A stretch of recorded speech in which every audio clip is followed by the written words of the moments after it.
Street Fighter 2 is the original, the father of all fighting games in existence. This game has brought amazing music, character moves, and iconic stages to the history of gaming and in pop culture, but nothing compares to the originality of the creation behind its characters. Each character represents a nationality and a style of fighting. In this episode, join us as we take you to the origins and inspiration behind all the Street Fighter 2 characters. What was the motivation behind their creation? This is a compilation of all the Street Fighter 2 characters. Without further ado, let me welcome you to the Street Fighter verse.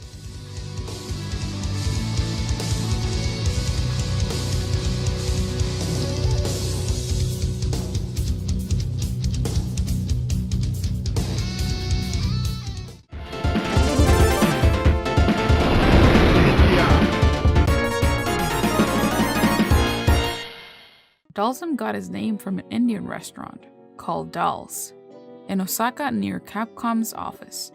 During the development of Street Fighter 2, the early original design for Dhalsim has a striking resemblance to a Ganesha. Ganesha is also known as a Ganapati and a Vinayaka. It is one of the best known and most worshipped deities in the Hindu pantheon, although Ganesha has many attributes. He is readily identified by his elephant head. He is widely revered, more specifically, as the remover of obstacles, the patron of arts and sciences, and the diva of intellect and wisdom. A picture of Ganesha can be seen in the background of his Street Fighter 2 stage. Lead designer of the Street Fighter 2, Akira Nishitani, stated in an interview that the concept of Dhalsim's ability to stretch his limbs comes from the ripple zoom punch technique from the manga series JoJo's Bizarre Adventure. This is reconfirmed in the comment section of Dhalsim's biography and the Street Fighter X Tekken Artworks art book. Dhalsim's abilities also resemble those of an Indian fighter in the 1976 motion picture Master of the Flying Guillotine, starring Jimmy Wang Yu. Like Dhalsim, the fighter in the movie used a yoga-based fighting style and had the ability to extend his limbs to attack. Dhalsim also has the ability to breathe fire in various ways. In earlier releases, Capcom USA claimed that Dhalsim's ability to breathe fire came from his consumption of curry, but Capcom of Japan changed this to a blessing from Agni, Hindu god of fire, and a later English manual of Super Street Fighter 2 for the Super Nintendo states that the flames stem from his mastery over fully unleashing his Latin Kundalini energies in his training. Kundalini is described as a sleeping, dormant potential force in the human organism. It is one of the components of an esoteric description of the subtle body, which consists of nadis, energy channels, chakras, psychic centers, prana, subtle energy, and bindu, drops of essence. Dhalsim is often depicted with pupil-less white eyes. His build is that of a normal man who exercises and weight trains regularly, except for his abdomen and waist, which appears out of proportion and emaciated.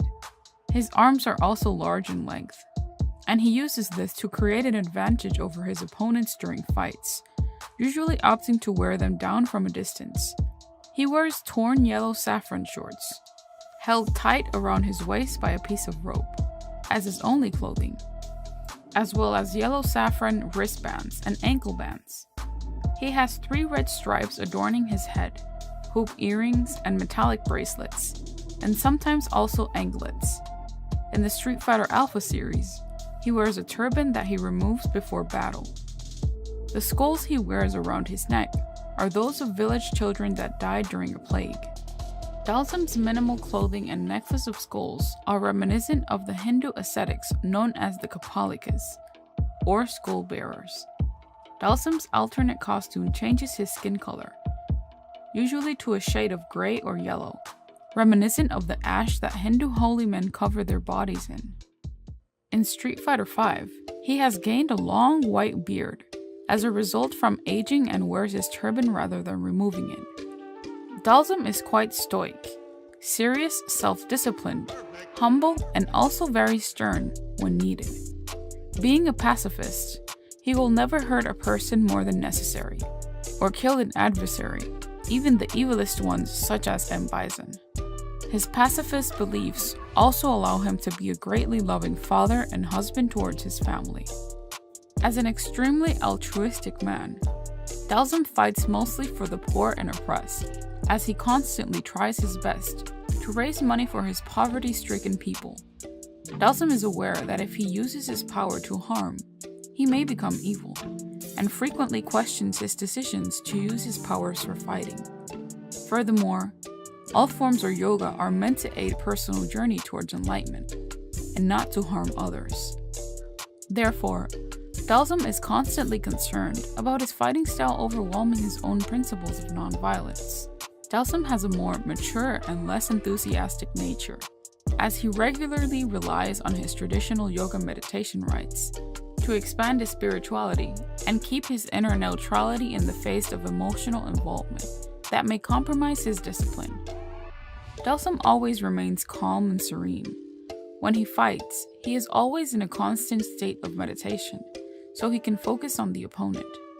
He rarely speaks to his opponents outside of calling his attacks, and when he does, his words are riddles that leave the foe confused about his or her own being. However, even with all his spiritual discipline, Dhalsim's fighting style is generally described as yoga. Dhalsim is the original long-range fighter of fighting games. His intense training has given him the ability to contort and extend his limbs into forms physically impossible for a normal human. He can project his arms and legs outward in order to deliver attacks that would be out of the range of normal limbs, and he is capable of teleporting to maintain distance from his opponent. Dhalsim is from India. The Republic of India is a country in South Asia. It is the second most populous country, the seventh largest country by land area, and the most populous democracy in the world. Indian cultural history spans more than 4,500 years. During the Vedic period, the foundations of Hindu philosophy, mythology, theology, and literature were laid, and many beliefs and practices which still exist today, such as Dharma, Karma, Yoga, and Moksha, were established. The predominant religion, Hinduism, has been shaped by various historical schools of thought, including those of Upanishads, the Yoga Sutras, the body movement, and by Buddhist philosophy.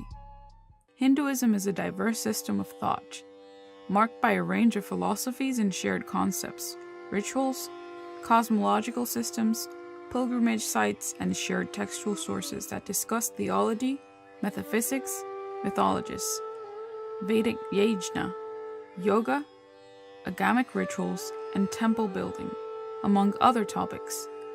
Prominent themes in Hindu beliefs include the four Purusarthas, the proper goals or aims of human life, namely Dharma, which are ethics and duties, Artha, which is prosperity and work, Kama, which is desires and passions, Moksha, which is liberation, freedom from the cycle of death and rebirth, and salvation, as well as Karma, which is action, intent, and consequences, and Samsara, which is the cycle of death and rebirth.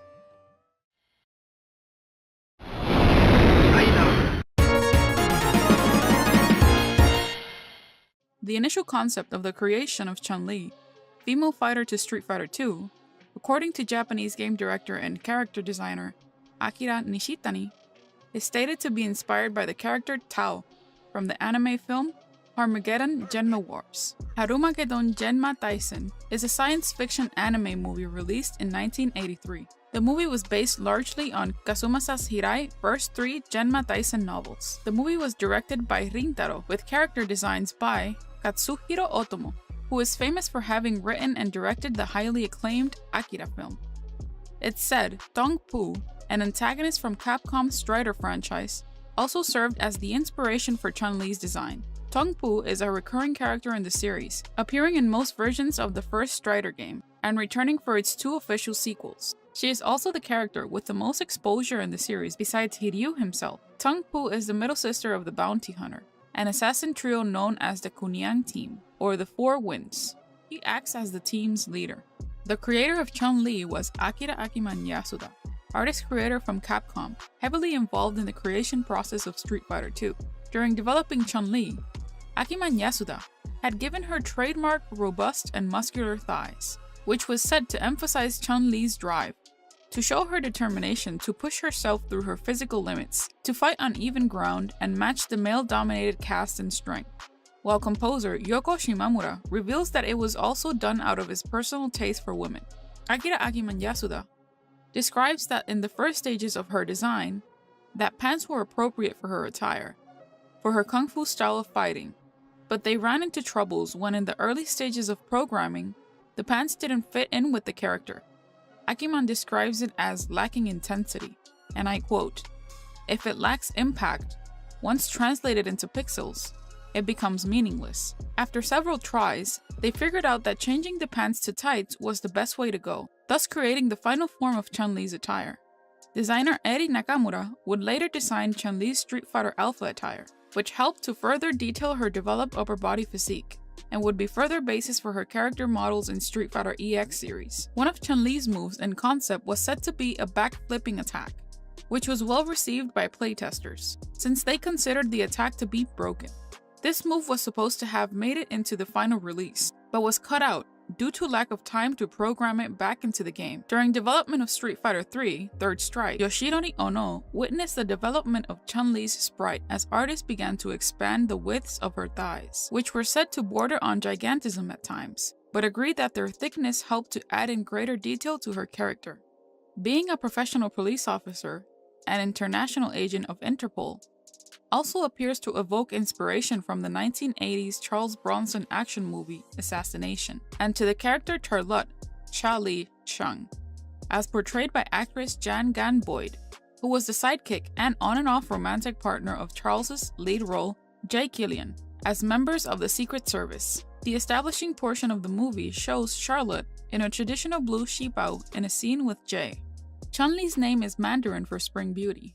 It is properly romanized as Chun-Li in Pinyin, and pronounced Chun-Li, despite Westerners commonly pronouncing it as Chun-Li. The Japanese rendering of the name is Shunrei. Personality-wise, Chun-Li is a resourceful and dedicated officer of the law, with a strong sense of justice that rivals that of her father Inspector Dorai, as she is a strong believer of protecting the innocent and saving the lives of others.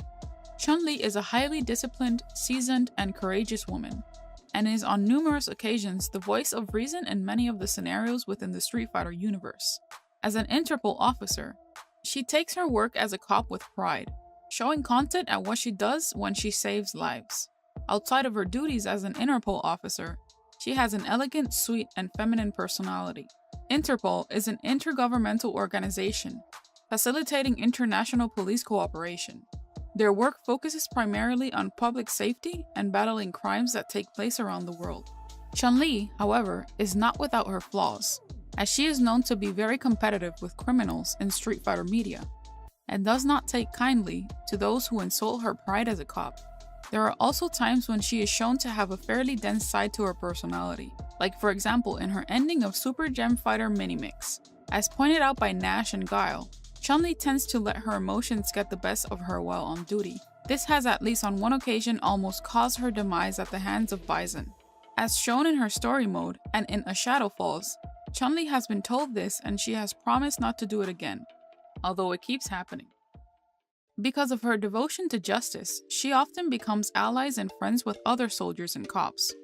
Additionally, she has shown great resilience and determination in pursuing intense crime organizations, such as Shadowloo. Originally called Shadow Law, the Shadowloo is a very powerful and deadly criminal organization that is responsible for dealing biochemical drugs and arms run by M.Bison. In her Street Fighter V arcade ending, a surprising trait was revealed, that Chun-Li is inept at cooking, averting her usual femininity like Lucia, but not to the point when the food becomes humorously bad, like the latter. To the point of burning her food while following cooking instruction, and Li Fen having to take over with what remains of the ingredients. Chun-Li displays her kind and caring, almost motherly traits in her Street Fighter III: Third Strike arcade ending. After rescuing Li Fen, she goes on to teach Kung Fu to children. Chun-Li was inspired by all the people she met on her journeys, and has made it her new goal to teach her new students about strength and beauty, as well as to help shape their future. Throughout the years of Chun-Li's existence, she has been portrayed by voice actors and movie actresses alike. In real-life acting, the portrayal of Chun-Li we have is actress Ming-Na Wen. Ming-Wen is recognized in multiple movies and series, such as Street Fighter. She has been known as Melinda May from the ABC series Agents of S.H.I.E.L.D., and most recently her role as Fennec Shand from the highly acclaimed Mandalorian series in Disney+.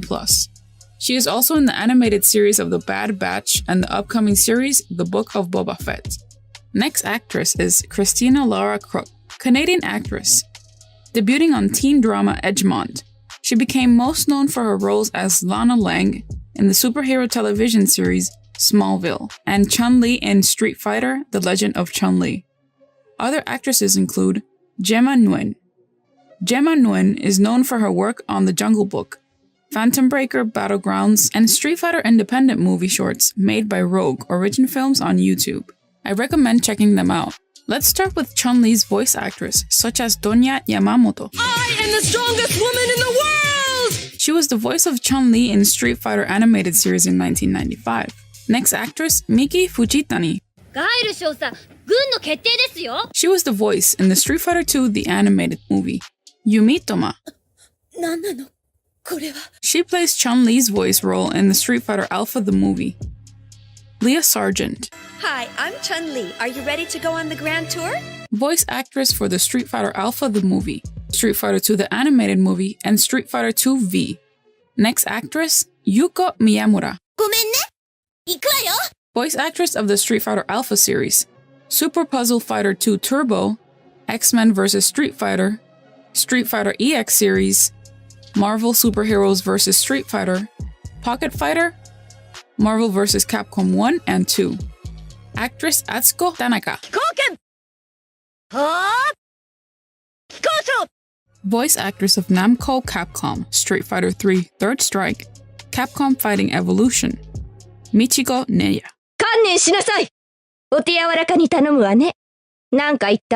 Capcom vs. SNK 1 and 2. Actress Mari Chitsukawa.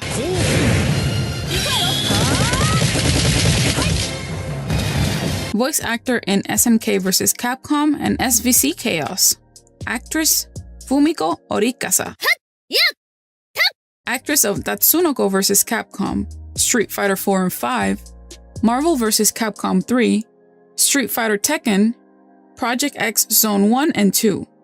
Next actress is Laura Bailey. Want to see my kung fu? I'll show you. She did the voice in Street Fighter 4 and 5, Street Fighter vs. Tekken, and Marvel vs. Capcom 3. And last but not least, actress Ashley Birch. Chun-Li reporting for battle. Voice actress in the Marvel vs. Capcom Infinite. There have also been pop culture references. One of the other aspects we can recognize and admire from the Street Fighter creative team is their talent in the creations of each of the characters' stages. In Street Fighter 2, we can see the illustrated plane dropping down on China. This is the way we know we are in for a fight. The shopping district, Taiping Road, is Chun-Li's stage in the Street Fighter 2 series, a shopping street in China. It is said that Chun-Li first arrived at the scene of the shopping district in an investigation of a possible drug trafficking route, which ended up in a street fight between her and her adversary. Shopping district Taiping Road has a variety of shops in its background, depending on the version. To the left side of the screen, we can see a small shop that sells drinks, confirmed by the fact that there are 2 Coca-Cola crates in the back of the store. Near the small shop, we can find a person holding a chicken with multiple cuts of meat hanging from the ceiling. The sign that is near the meat shop is a warning sign for people to not spit near the premises. This is the Xiamen Meat Company, who is said to be a reference to the real Xiamen meat market. On the right-hand side of the stage, there's a small Shanghai-style salon. Between both of the small shops, it is said that the man handling fruits or ice is said to be a disguised monitor cyborg. A cyborg, also known as Shadowloo Monitor Cyborg, is a character from the Street Fighter series who was originally featured in the 1994 film Street Fighter 2, the animated movie, before appearing as a playable fighter in the Street Fighter 2, the interactive movie. Its aim is to gather intel from fighters from all across the globe to further Shadowloo's research. Taiping Road is an east-west seaside road in Shinan District, Qingdao City, Shandong Province, People's Republic of China. It is also one of the first roads built in the city. Even though the Capcom team named Chun-Li stage by the likes of the Tapining Road, it is said to be based on the Shengyun Street. Shengyun Street is in Hong Kong, North Point, in a one-way street. It starts from Tang Shui Road in the east and connects to North Point Road in the west. Shengyang Street is known as Little Fujiang and Little Shanghai. The streets are full of vendors, and there are shops specializing in authentic food from Fujiang and Shanghai on the ground floor of the buildings on both sides. It is said that developers from Capcom are portrayed riding the bicycles behind Chun-Li's stage. We all recognize that bell-sounding rhythm that captivates your ears as soon as we enter Chun-Li's stage. But have you ever wondered who were the producers of that captivating Asian melodic sound? The music from Chun-Li's stage shopping district, Taiping Road, were created by the legendary music producers Yoko Shimomura and Isao Abe. Both were the main musicians and composers for the Street Fighter series. Shimomura's work can be recognized in many different video game franchises during the years. Some of Shimomura's most recognized works can be seen in the titles like Kingdom Hearts, Parasite Eve, Breath of Fire, and others. The first and most famous work produced by Isao Abe in Street Fighter II was the composition of the main theme for the character Sagat, including its unique time signature, as well as the original versus melody. And here comes a new challenger.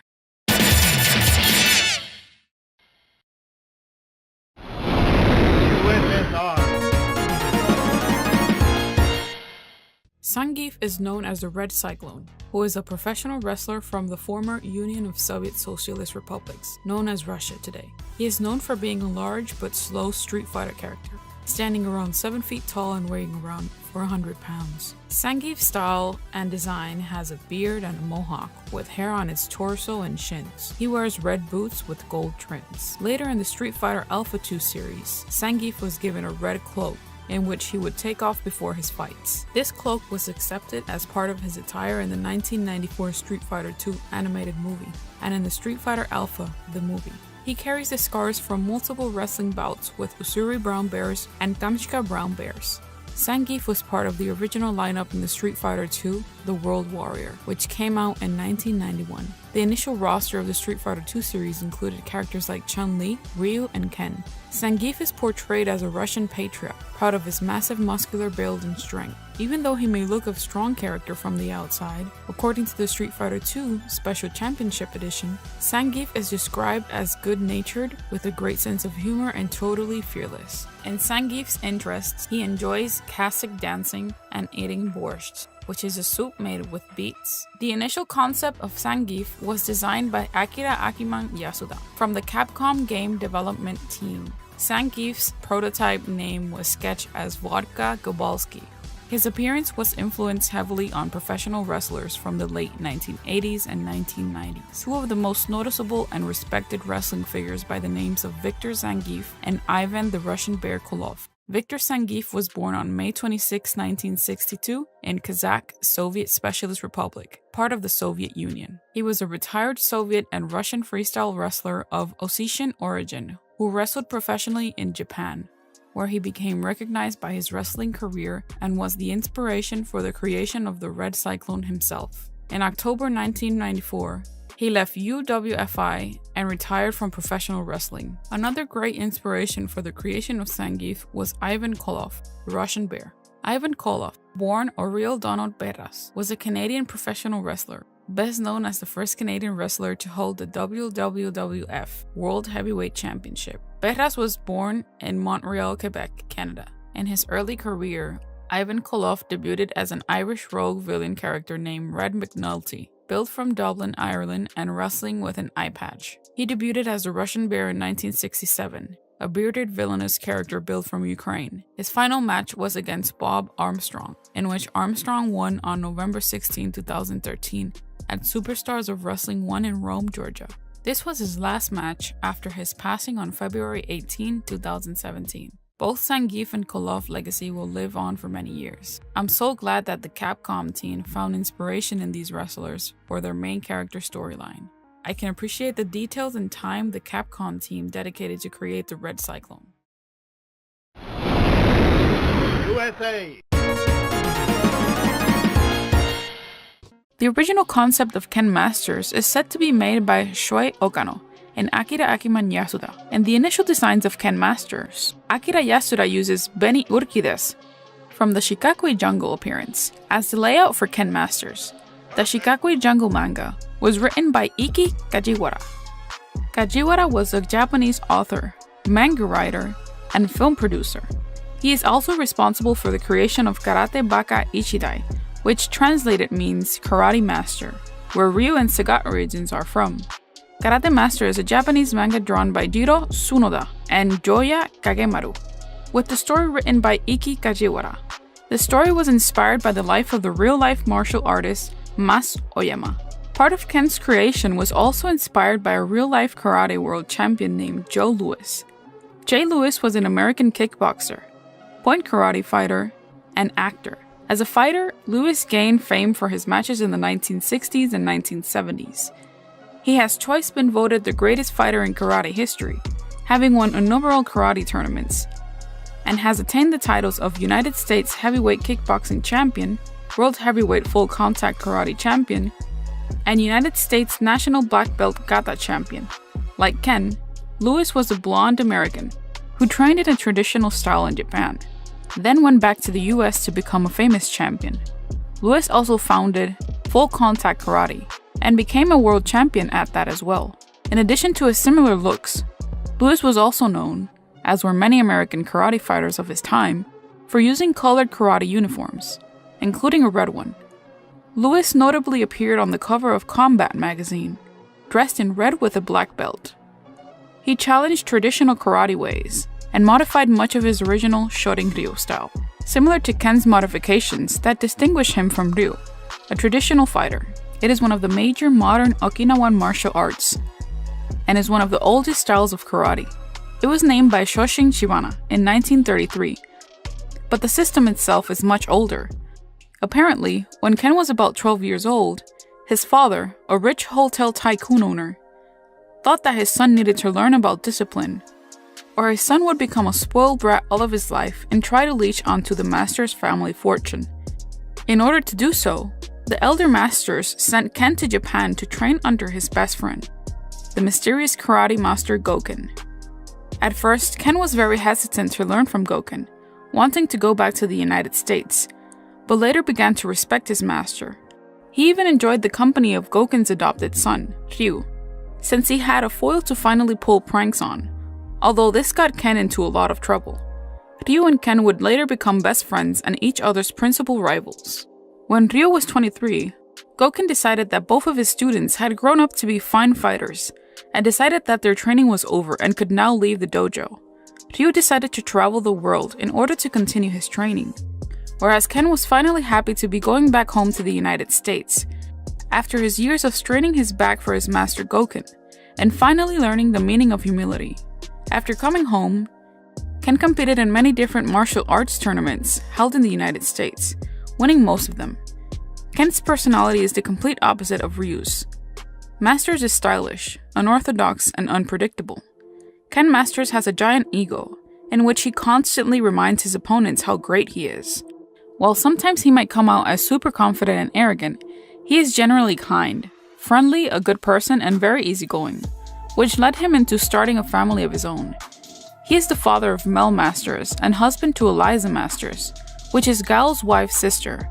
He never backs down from a fight, no matter how difficult it looks. Starting from the original Street Fighter, it is said that Ken's natural hair color is as black as his long and spiky eyebrows, but he has dyed it blonde.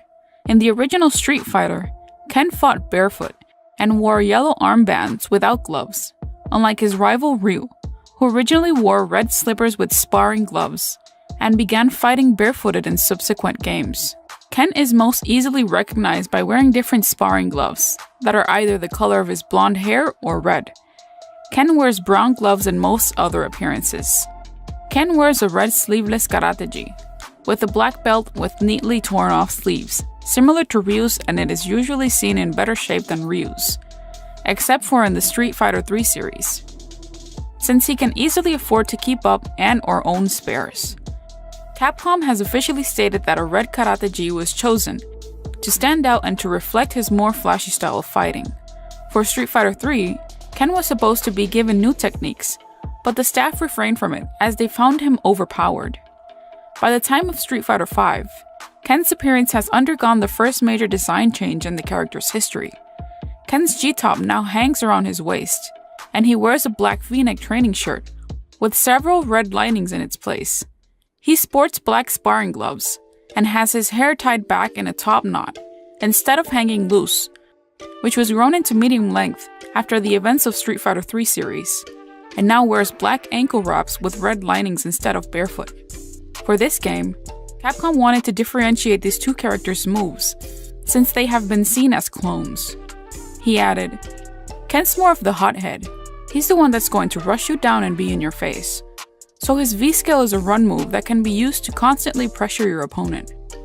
Ken was originally named after Street Fighter planner Hiroshi Matsumoto.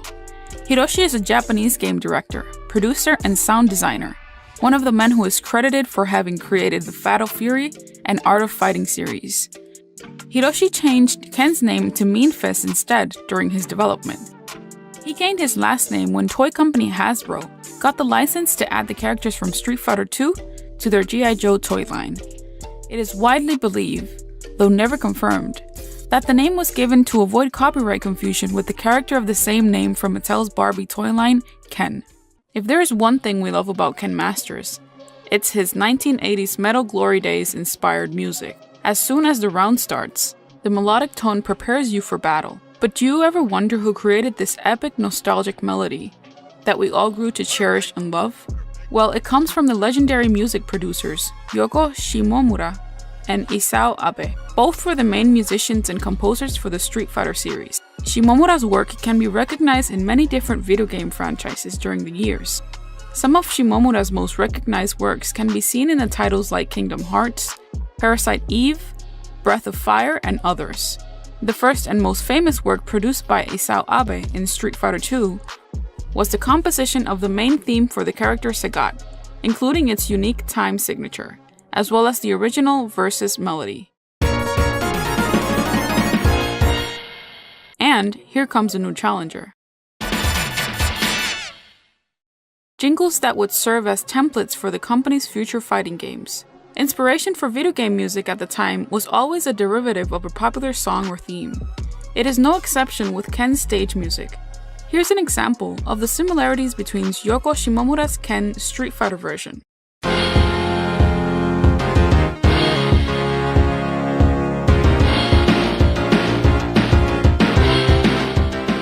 Now, let us hear the version from Cheap Trick Mighty Wings from the Top Gun movie soundtrack.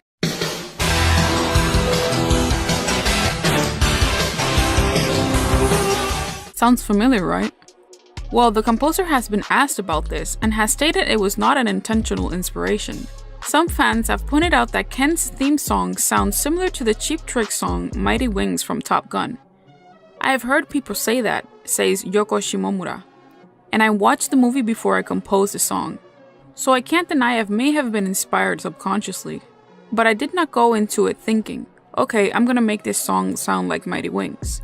It was also stated that Ken's background theme was originally intended to be for Guile's stage. It would have made more sense in our opinion, since Guile was in the military, and the similarity between Top Gun's Mighty Wings song, but either way Guile's theme is perfect as is. We could say that they made the right choice. Other attributes from Ken Masters' origins can be found behind the creation of Battle Harbor. Ken's stage is located in the United States of America. It serves as Ken's home stage. It's in a port near a sleepy small town of a city county. According to local stories, Battle Harbor is said to have gotten its name back in the town's founding days when two men began to have fist fight of such proportions that it drew many of the citizens and even travelers down to the docks to see them duel. Since then, the place is known for having street fights nearly every day and is celebrated as a town tradition. Due to Battle Harbor's historic reputation, the port has seen even international guests and fighters from around the world clash on its grounds. Oddly enough, Ken's stage has a very peculiar similarity to a setting in the Charles Bronson movie, Hard Times. Hard Times is a 1975 crime film, marking the directorial debut of Walter Hill. It stars Charles Bronson as Channy, a drifter fright hopping through Louisiana during the Great Depression, who competes in illegal bare-knuckle boxing matches. After forming a partnership with Speed, played by James Coburn, there's a scene in this movie where two men fight in a harbor setting, being surrounded by people in boats identical to the Street Fighter's Ken stage. In an interview with Capcom, the creator Akira Akiman Yasuda found inspiration in movies and all media alike. Akira Akiman quotes, "I remember stitching together a few movies to make a presentation. Streets of Fire and Charles Bronson's Hard Time were the ones I used back then. Basically, movies about fighting. I really took the chairman's words to heart. Use movies, he said. So I took that to mean we should just openly plagiarize them." To make matters more interesting, the Zangief stage has a similarity to a scene derived from this movie. Another interesting fact about Battle Harbor is that the car-breaking bonus stage uses the same graphics from Battle Harbor. In Street Fighter 2, when Ken is selected as an opponent, the map shows this stage to be somewhere near Detroit, Michigan. This is further supported by the fact that in the Street Fighter 2 instruction manual, it states that this stage is somewhere near a large lake, and that Detroit sits on Lake Huron. Other media have placed this stage in other locations in the US, such as San Francisco, which is Ken's hometown in various media, Seattle, Washington State, and even New York City. The voice of Ken Masters and its actors has changed during the years. Each of the actors has given a new interpretation and flair to the Ken Masters legacy. We will mention in this list voice actors involved with the growth of Ken during the years. We will start with Tetsuya Iwanaga. Hadouken! Shoryuken! Tatsumaki Tenpugak! Ikuze! He voiced different versions of Ken Masters, for example, Namco x Capcom, Street Fighter Alpha Series, Puzzle Fighter 2 Turbo, X-Men vs. Street Fighters, Street Fighter EX and EX3, Marvel Superheroes vs. Street Fighter, Pocket Fighter, Marvel vs. Capcom 2. Next voice actor is Goji Tubi. Ha! Hup! Hadouken! Shoryuken! He was the voice actor for Street Fighter 3, New Generation and Second Impact. Another actor's name is Go Yamane. Round 1. Fight! He was the voice actor for Street Fighter EX2, Monster Maesuka. Voice actor of SNK vs. Capcom, SVC Chaos, Yuji Kishi. Japanese voice actor from Street Fighter 3 Third Strike, Capcom vs. SNK, Capcom vs. SNK 2, Street Fighter 4 and 5, Street Fighter Tekken, Project X Zone series, and in English, Ruben Langdon. I'll show you some hot moves! Hey, I was waiting for you. Come on! Voice actor of Street Fighter 4 and Street Fighter 5. He also was the voice in Street Fighter Tekken. An interesting fact is that he is also the voice of Dante from the Devil May Cry series. If you check on the costumes in Street Fighter 5, Ken appears with a Dante costume, revealing the relationship between the series. While his original voice was a reuse of the Ryu audio samples. Beginning with Super Street Fighter 2, Ken's voice was performed by Kenji Haga.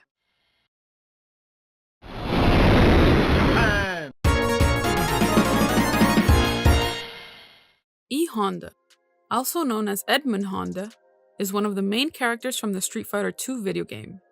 Designed by Akira Yasuda, the character was initially named Sumo. As his initial name implies, Honda is meant to have above average strength, but below average speed. A very heavy muscular Japanese man weighing around 300 pounds and 6 feet tall, seemingly in his late 30s to early 40s. The developers intended for the character to be popular in Japan, but to also make Japanese fighting styles appeal to foreigners.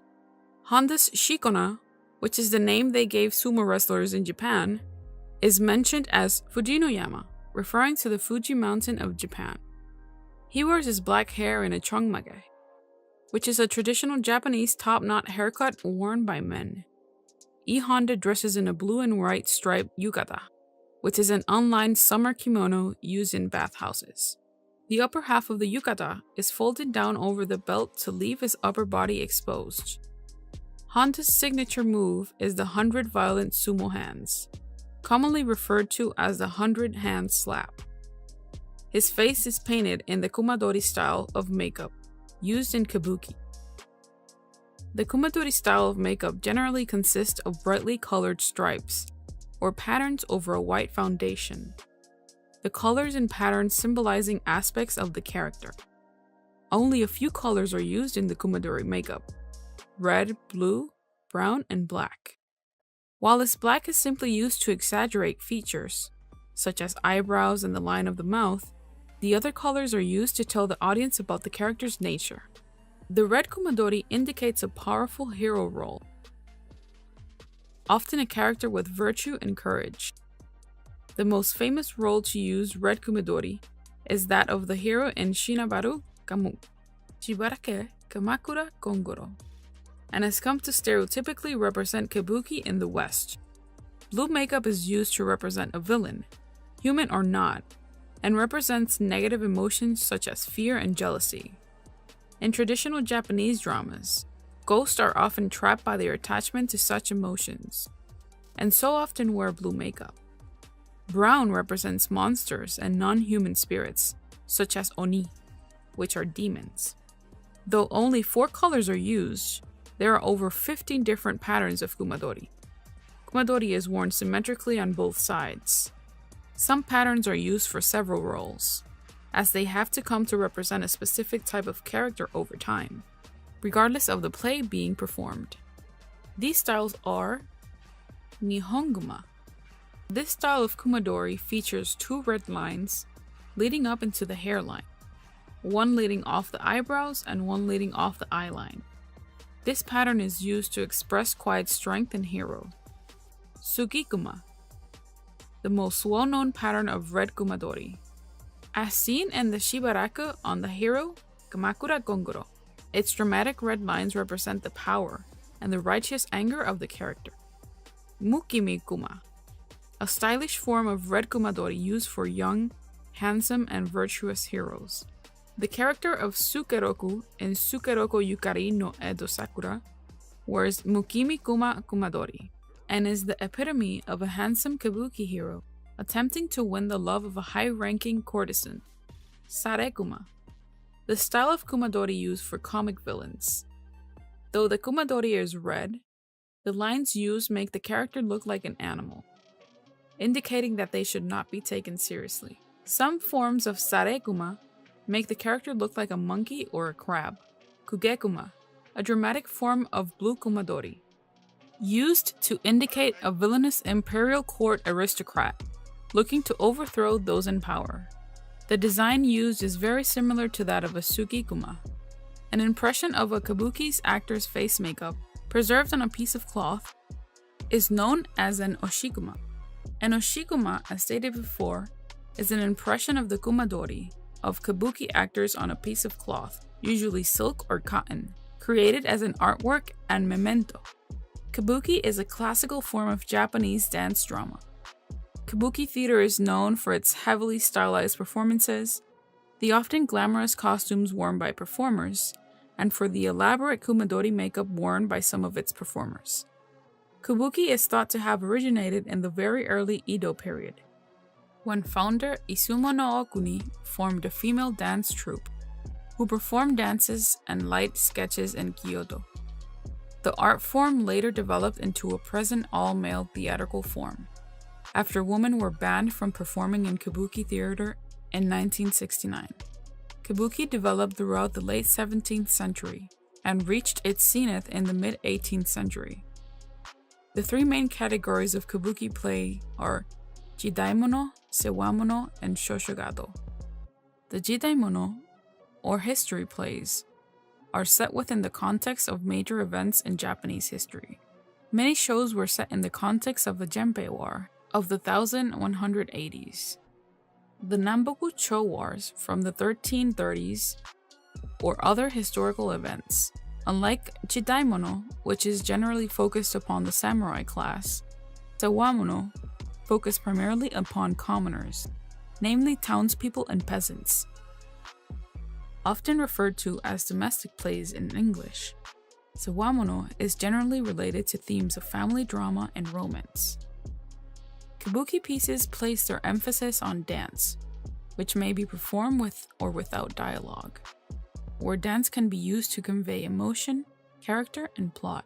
Every kabuki actor has a stage name, which is different from the name they were born with.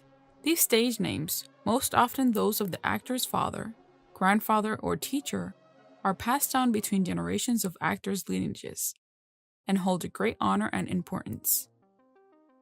Important elements of kabuki include the mi, in which the actor holds a picturesque pose to establish his character. At this point, his house name is sometimes heard in loud shout from an expert audience member, serving both to express and enhance the audience appreciation of the actor's achievement. Emotions are also expressed through the colors of the costumes, a key element in kabuki. Gaudy and strong colors can convey foolish or joyful emotions, whereas severe or muted colors convey seriousness and focus. In this episode of the Street Fighterverse, we talked about Edmund Honda and shared his brief biography. We learned about the painting in E. Honda's face and what it was used for, which were the kumadori and the kabuki. Edmund Honda reflects Japan's pride in sharing with the rest of the world a small insight of their culture through an outstanding Street Fighter character. USA! Producer Noritaka revealed that Guile's overall appearance was modeled after Jean-Pierre Polnareff from Stardust Crusaders. Polnareff has a muscular build and is above average in height. In addition to silver hair, he has a receding hairline and a tall flat top. He lacks eyebrows. Additionally, he wears earrings that look like a broken heart. In addition, Funamisu explains that Guile's name comes from Polnareff's arch enemy, Guile, though the mix-up was attributed to the development staff. Early drafts of Guile, designed by Akira Yasuda, included the modest yet vertical hairstyle of Polnareff. While the sprites were being made for Street Fighter II, the pixel artist jokingly stretched Guile's hair out to the side. After finding it amusing, the team decided to give him the classic Stroheim look instead. Rudolf von Stroheim is a Nazi officer who researches and experiments on the Pillar Man Santana. Guile's iconic sonic boom was called the Divine Sandstorm during the development of Street Fighter II. Developer comments indicate that this might be a reference to the character Wamu, who also uses an attack with the same name. His physical appearance is strikingly different from the many Asian characters in the Street Fighter series, with light blue eyes, without eyebrows, a chiseled jaw, a permanently displeased expression, and his most recognizable feature, a tall, flat-top haircut. Capcom source books suggest that Guile's famous hairdo is styled with a Special Order Army hairspray to keep it up, though he usually fixes it quickly after a match. Guile's all-American image includes military fatigues and United States flag tattoos on each shoulder. The image of the uniformed American airman is well known in Japan due to the number of United States Armed Forces bases present in that country. Guile wears Charles's dog tag alongside his own. The voice of Guile and its actors have changed over the years. Each of the actors have given a new interpretation to flair Guile's legacy. In this list we will mention voice actors in English only and live-action movies. First of Michael Donovan. I'm just getting warmed up! From the Street Fighter animated series. Second, Kirk Thornton. What the devil's going on in there? From Street Fighter II, the animated movie. Rob Mungle. Hadn't you ought to be doing your homework or studying? Jesse Kuntz. From Street Fighter Motion Comics. Travis Willingham. I'll clean up this mess. From Street Fighter IV, Street Fighter Tekken, Street Fighter V, and one of the most legendary actors of all time to play Guile. Jean-Claude Van Damme is a Belgian actor, martial artist, filmmaker, and fight choreographer. If there is one thing we love about Guile, it's his American military patriot music. As soon as the round starts, the heroic melodies prepare you for battle. But did you ever wonder who created this nostalgic melody that we all grew to cherish and love? It comes from the legendary music producer, Yoko Shimomura. She was one of the main musical composers for the Street Fighter II series. Shimomura's work can be recognized in many different video game franchises during the years. Some of Shimomura's most recognized works can be seen in titles like Kingdom Hearts, Parasite Eve, Breath of Fire, and others. As a fun fact, it is stated that Ken's background theme was originally intended to be for Guile's stage, Inspiration for video game music at the time was always a derivative of a popular song or theme. It is no exception with Guile's stage music. Here's an example of the similarities between Yoko Shimomura's Guile Street Fighter version.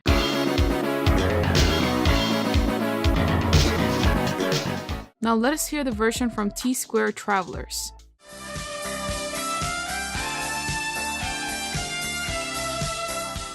Guile's stage is one of the most iconic stages in the Street Fighter franchise.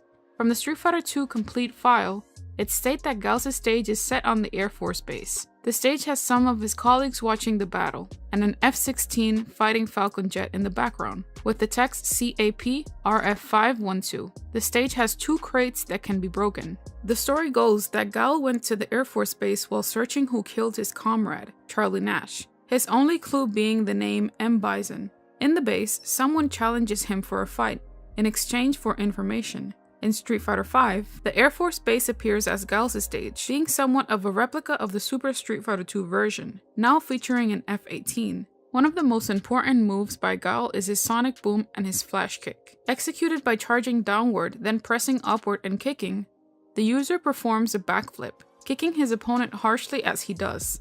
The attack is almost instantaneous, and the arc of the kick leaves a flash on its wake. The kick's speed.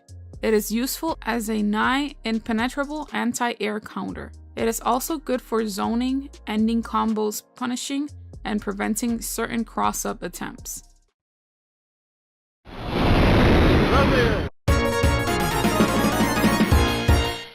Blanka's initial ideas were made by Akira Yasuda, very popular Street Fighter designer, who was involved with the initial character creations in the Street Fighter franchise. The initial concept behind the Green Man resulted from an early design Akuma had.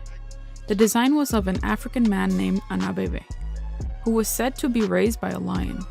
Later on, after the release of the final fight, Street Fighter's first cousin had a boss character by the name of Damned, with similar structural designs.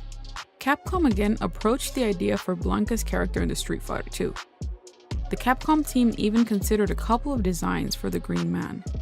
They even included the idea of a masked wrestler, modeled after Tiger Mask, a Japanese manga series written by Iki Kajiwara and illustrated by Naoki Tsuji. Another interesting design was the idea of a ninja-style warrior. At the stages of development for Street Fighter II, Capcom changes the design to a large man with thick hair and sideburns, named Hammer Blanka. The Capcom team decided that his feral beast type of appearance was perfect. They felt the game would be dull with only human characters. The most important recognizable physical characteristic is Blanka's unique green color. Initially, Blanka's green appearance was attributed to his consumption of chlorophyll from plants. It also worked as a way to blend in into his jungle environment, a color change that as time progressed became permanent. When Street Fighter II arrived in the United States, Blanka's green coloring was attributed to a lightning strike during an electrical storm, in which Blanka and his plane were impacted by. As of that, having his plane crashed as well. In Japan's version, it states that the plane was brought down by the Shadow Lu with the purpose of killing a minister that was in the same plane as Jimmy. In Street Fighter II, Blanka's skin is yellowish green, but later versions of the character are bright green. Early Street Fighter II artwork of Blanka showed him having a pure green skin, despite the in-game renders showing him with yellowish skin color. Aside from his green skin, Blanka also has vivid orange hair. His appearance in Street Fighter II became his nostalgia costume in Street Fighter V. Despite his strange appearance, however, Blanka is in fact human. Even though Blanka has a mean-looking appearance, he is a docile, passive human being with a heart of gold, fond of his family connections and friendships. Blanka has a great relationship with the children from his village and loves his mother very much. Just don't get on his other side. Blanka, when angered, lets loose of his instincts like a wild animal, attacking his opponents with ferocity and predatory rage. As the series goes on, Blanka, while retaining his usual manner of speech, starts to develop a bit more common sense, which ironically makes him a more cautious-minded foil to the hot-headed Dan Hibiki. Blanka is Dan's best friends besides Sakura. Much of the history of their relationship is mostly unknown, but it is said that Blanka saved Dan at some point before his mutation. Dan always addresses Blanka by his true name, Jimmy. Blanka is also good friends with Sakura. Blanka, Dan, and Sakura had appeared in Street Fighter prologues and endings together. His dislike of masked men, as he believes good people shouldn't hide their faces, is also shown in his rival battle with El Fuerte, and also with his win against Vega. Blanka has a grand arsenal of devastating moves and special abilities. Despite being a charge-based character, Blanka's fighting style is based on speed and unpredictability. His unusual appearance and movement means he can often surprise opponents with the range and sudden ferocity of his attacks, most of which are various versions of his rolling attack. His jump is very fast, allowing him to quickly jump over projectiles and attack opponents before they can recover. In addition, his animal-like characteristics allow him to counter moves in unusual ways. For instance, in the Street Fighter II series, Blanka can avoid a high tiger shot from Sagat by simply walking forward, allowing it to pass over his head. Later games modified the rolling attack so that the weaker versions of the move stopped short, allowing him more tactical capability, as well as introducing other variants of the move to increase the player's options for approaching opponents. The series, as well as later games, grant Blanka moves that allow him to rush backwards and forwards quickly to surprise opponents, and slide moves such as the Amazon River Run that allow him to slip under projectiles and attack an opponent's legs. Blanka fights in a self-taught, animalistic style. However, Capcom's USA division originally depicted it as a capoeira technique. Capoeira is a martial art of Brazilian and African origins that combines elements of dance, acrobatics, and music. It was developed in Brazil, mainly by African descendants, with native Brazilian influences. When Blanka uses his signature attack, Electric Thunder, he crouches and emits an electrical current shocking anyone and anything it touches. Blanka is strong enough to generate 150,000 volts of lightning. In Street Fighter V, Blanka retains all of his moves from the previous games, and his Lightning Cannonball Ultra combo from Street Fighter IV is now his critical art, known as Dynamic Rolling. His first V-trigger is the Jungle Dynamo, where his special attack can roll his opponent directly, and his second V-trigger, Lightning Beast, can roll his opponents in electric fashion in both ground and midair. Blanka's origins are from the jungles of Brazil, the largest country in both South America and Latin America. With a population of over 211 million, Brazil is the world's 5th largest and 6th most populous country. It is the largest country to have Portuguese as an official language, and the only one in the Americas. Brazil's large territory comprises different ecosystems, such as the Amazon rainforest, recognized as having the greatest biological diversity in the world. Other Brazilian Street Fighter characters that are playable are Laura Matsuda and Shan Matsuda. Street Fighter's Hulk, Blanka, is one of the characters that opened the path for diversity in the Street Fighter franchise. Blanka's balance of strength and calmness have made him one of the most beloved characters in the Street Fighter series.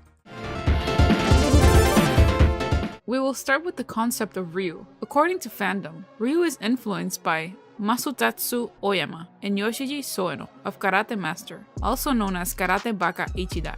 Masutatsu founded Kyokushin Karate, the first and most influential style of full-contact karate. When Ryu tells the story of the first Street Fighter in his backstory entry, it pays homage to the fictional story of Karate Master, in which Masutatsu takes his students to Thailand to take on the toughest foes. Originally created by Takashi Nishiyama, Ryu bears his creator's name. Originally, he was going to be called Ryuichi, but they shortened it to Ryu in the end. Ryu's name translated in English means dragon, and Sagat's theme is tiger. The dragon is synonymous with the sky and the spirit, also the yang affinity. The tiger resembles earth and matter, and the yin affinity. Ryu's fighting stance in Street Fighter resembles full-contact karate. However, Ryu was given a different stance in Street Fighter II, which was inspired by Bruce Lee's fighting stance in Enter the Dragon. Akuma made this change, as he wanted Ryu to have a pose that wasn't traditional karate. Manabu Takemura also played a role in Ryu's creation. He wanted Ryu to symbolize a true Japanese martial artist. Takemura didn't like Ryu's thin physique in the first game, so he made Ryu more muscular. Ryu's hair was longer in the first game, but Akiman didn't find that hair length cool in his sprite, so he gave Ryu a shorter hair, which then became his default look. Regarding the appearance of Ryu, his most recognizable attire consists of a white karate gi, with the sleeves torn off, medium-length hair, a long red headband, a black martial arts belt, and bare feet. A choice he makes of his own, believing it to be more comfortable. In many of his appearances, Ryu carries around a large, white duffel bag, containing items important to his travels, such as clothing, plane tickets, passports, and local currency. Ryu's most iconic Japanese game voice actors. The voice of Ryu and its actors have changed over the years. We will mention in this list of voice actors in gaming only involved. Sadly, the first Street Fighter and the second Street Fighter, Ryu's voice is unknown. We will start with Katashi Ishizuka. 俺より強いやつに会いに行く。お前の本当の力を見せてみろ。 Voice actor for the Street Fighter Alpha 1 and 2, X-Men vs. Street Fighter EX series, Marvel Superheroes vs. Street Fighter. The next one is Soichiro Hoshi. Hadouken! Shinku! Voice actor for Super Puzzle Fighter 2, Turbo, and Pocket Fighter, Wataru Takagi. Hadouken! Voice actor for the Street Fighter 3, New Generation and Second Impact, Toshiyuki Morikawa. よ試すか受けて立とういつでも来い His voice acted Ryu in Marvel vs. Capcom 1 and 2, Street Fighter Alpha 3, and others. Next on our list is Toru Okawa. 絶 Voice actor for Street Fighter 3, Third Strike. And next on our list is Vincent Tong. Voice actor for Puzzle Fighter. And last but not least, Hiroki Takashi. 戦いの先へこの道を He voiced in Street Fighter 4 and 5, Marvel vs. Capcom 3, Asura's Wrath, Street Fighter Tekken, Project X Zone 1 and 2, and Super Smash Bros. If there's one thing we love about Ryu, it's his fight for your life music. As soon as the round starts, the melodic undertone prepares you for battle. But did you ever wonder who created this epic and nostalgic melody that we all grew to cherish and love? Well, it comes from the legendary music producer Yoko Shimomura. She was one of the main musical composers for the Street Fighter II series. Some of Shimomura's most recognized works can be seen in titles like Kingdom Hearts, Parasite Eve, Breath of Fire, and others. Shimomura's music served as a template for the company's future Street Fighter games. The Susaku Castle, which translated means the Vermilion Bird Castle, is a large feudal age castle located in Japan. The Vermilion Bird is one of the 4 symbols of the Chinese constellations. According to Wuxing, the Taoist 5 elemental system represents the fire element, the direction south, and the season summer correspondingly. The Vermilion Bird is a mythological spirit creature of the Chinese constellations. It is described as a red bird that resembles a pheasant with a 5-colored plumage and is perpetually covered in flames. Compared to other Street Fighter stages, the Susaku Castle is considered to be one of the most famous Street Fighter stages in all its franchise. The Susaku Castle is where Ryu trained as a child. Ryu's stage is on the rooftops of the Susaku Castle, being roughly around 33 feet above ground. Ryu's stage has breakable signs if impacted by an opponent or during battle. The signs have a reading called the Furinka-san, which translated means Wind Forest Fire Mountain. The Furinka-san is a popularized version of the battle standard used by the Sengoku period Daimyo Takeda Shingen. The banner quoted 4 phrases from Sun Tzu, The Art of War. As swift as wind, as gentle as forest, as fierce as fire, as unshakable as mountain.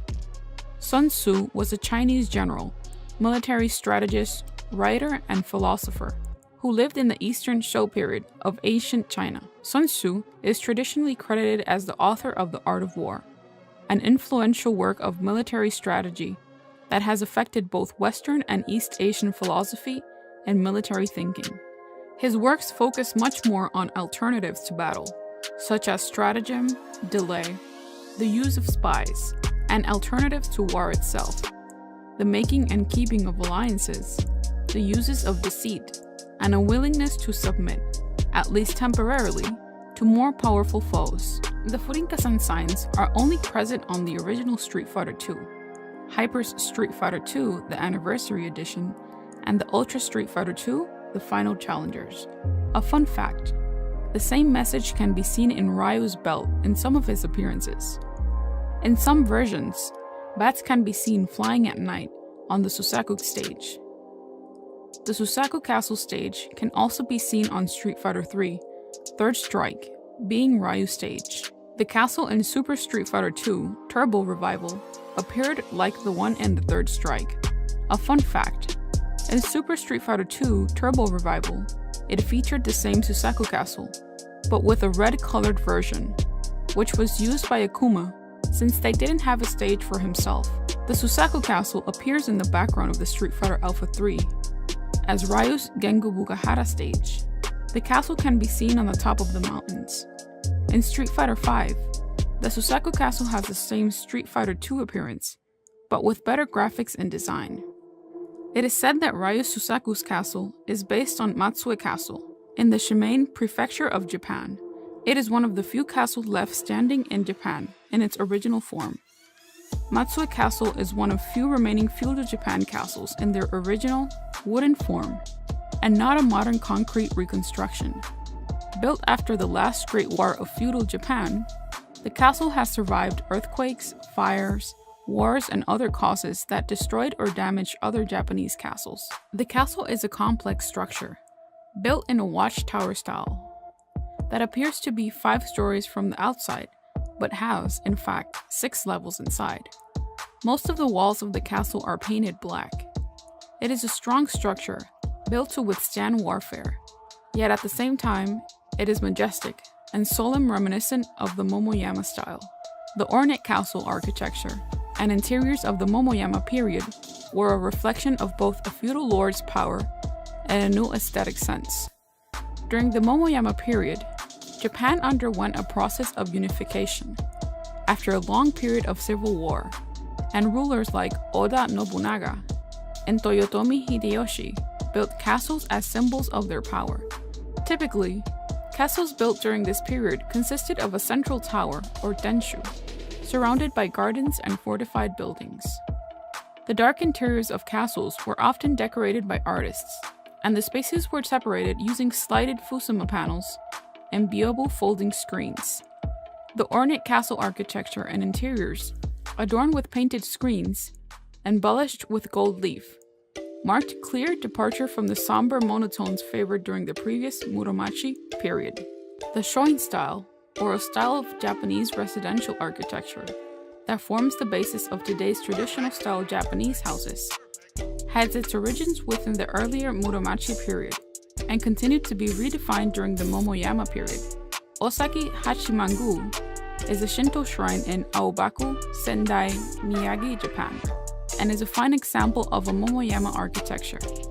According to the Street Fighter II instruction manual, the Susaku Castle is Ryu's dojo, where he lives and trains. The platform built in the outside courtyard serves as a fighting area, specifically for the Street Fighter tournament. This would also serve as Ken's secondary stage, since he also trained here alongside Ryu under Goken's teachings. This is also considered to be Akuma's stage, since he, along with his brother Goken, were also taught at or around that area. Ultra Street Fighter II, the Final Challengers, even lists Susaku's castle as Akuma's stage. We can see the Susaku stage in other franchises such as SNK vs. Capcom, The Match of the Millennium, Street Fighter Online, Mouse Generation, Street Fighter X, All Capcom, and my personal favorite, Super Smash Bros.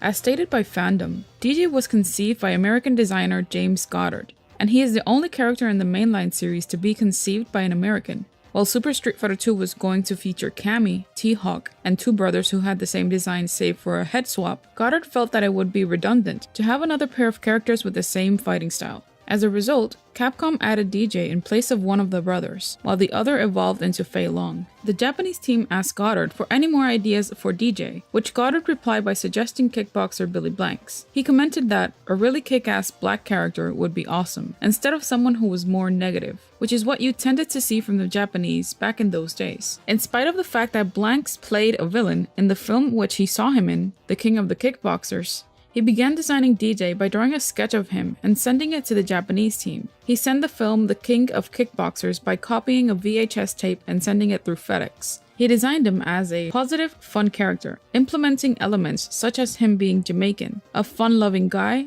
and a person who is trying to jumpstart his music career while kicking a lot of ass. The idea of two brothers who had the same design saved for a head swap resurfaced later in Street Fighter 3 for Kung Fu twins Young and Yang. In Street Fighter Alpha 3 Max, Yun's story involves him and Yang meeting Dee Jay in order to find out the whereabouts of Fei Long, thus bringing all four related characters together. His name is a pun to the term DJ, disc jockey, common in the hip-hop scene he is part of. Dee Jay has a large, muscular physique. He wears orange loose drawstring pants with black sides and yellowish-white lettering that reads Maximum, and orange sparring gloves. His hairstyle is a braided mohawk, with the letter M cut on each side of his head. These letters were absent from his appearance in the Street Fighter 4 series. Dee Jay is also seen in the anime movie and some artwork with a Caribbean chain necklace. Dee Jay's pants originally said Mantis, but since his right sprite is a mirror image of his left, the N and S would be reversed, so it was changed to Maximum, which is composed of symmetrical letters so that it is the same even when flipped horizontally, so that his sprite would be the same regardless of facing. In Street Fighter Alpha 3, in his in-game storyline, he anonymously challenges and defeats Adon, another kickboxer in the rival Muay Thai style, with Adon vowing revenge. He eventually finds his true goal, Sagat, the emperor of Muay Thai, now fallen from grace and an enforcer for M.Bison, who does not take the cheerful Jamaican seriously. Countering by declaring that in this fight he means business, Dee Jay challenges Sagat and defeats the former champion, further adding to Sagat's depression over his losing streak. Sagat's employer, Bison, takes an interest in Dee Jay at this point, offering him a position in Shadow Lu. Dee Jay refuses, and when Bison deals with the rejection by trying to kill him, Dee Jay staves Bison off and leaves, unable to truly defeat the dictator while the Psycho Drive is operational. Dee Jay returned to Jamaica, and inspired by his battles, hums a new tune as he walks down the street. This catches the ear of a record producer, who immediately offers Dee Jay a record deal. In Super Street Fighter 2, now a major music sensation, Dee Jay enters the Second World Warrior Tournament to find some new rhythm for his next album. Though how far he gets in the tournament is unknown, he finds the rhythm he seeks, and his new record is a smash hit. In Super Street Fighter 4, Dee Jay's story role is minimal. Feeling restless, he takes a break from his music to test his fighting skill by participating in SIN tournament. Soon, footage of him fighting one of the Seth dolls is broadcast around the world. At some point, he encounters and fights Rufus, apparently because he believes the latter has an interesting rhythm in his voice and belly. In Street Fighter V, during the events of the game, Dee Jay is traveling the world to record a new album. He recently appeared on the promos in Street Fighter VI Metro City Shots. Dee Jay fights using kickboxing, a popular martial art in most of the world. Dee Jay, however, sees it as a form of dancing. In Street Fighter II V Retsuden, Dee Jay's full name is given as Donald Jackson. Mexico. T.Hawk is one of the tallest characters in the Street Fighter universe, standing around 7.7 feet high, next to Sagat, Abigail, and Hugo. He has strong arms and legs, which can attack and create great damage to any opponent. T.Hawk has his face painted in a traditional native Indian battle style. He wears a denim vest and pants, iron bracers entirely covering both forearms, thin steel armbands around his biceps, a cowboy-style brown leather belt, with a buckle and metal decorative tokens. He also wears moccasin shoes, or boots, and a blue and white triangular patterned headband, with a pair of white eagle feathers. One of them is red at its end tip, etched diagonally upwards from it. The accessories that T.Hawk wears in his head are a remembrance of his father, Arroyo Hawk. His father was the leader of the Thunderfoot tribe. The Thunderfoot are from Mexico. When T.Hawk was young, the Thunderfoot tribe was forced to move out of their land by the Shadow Lu. Members of the Thunderfoot fought against the Shadow Lu, but unfortunately lost their lives in the process, including Arroyo Hawk, who died by the hands of M.Bison. T.Hawk resides in the Monte Alban plains near Mexico. T.Hawk wants nothing more than revenge from Bison for his despicable actions and to reclaim the land that was taken from his people.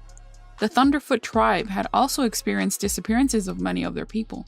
T.Hawk took the responsibility of finding them. One of them, his beloved Julia, became Julie, one of Bison's brainwashed assassin known as the Dolls. Julia was T.Hawk's lover, living in the same village of the Thunderfoot tribe.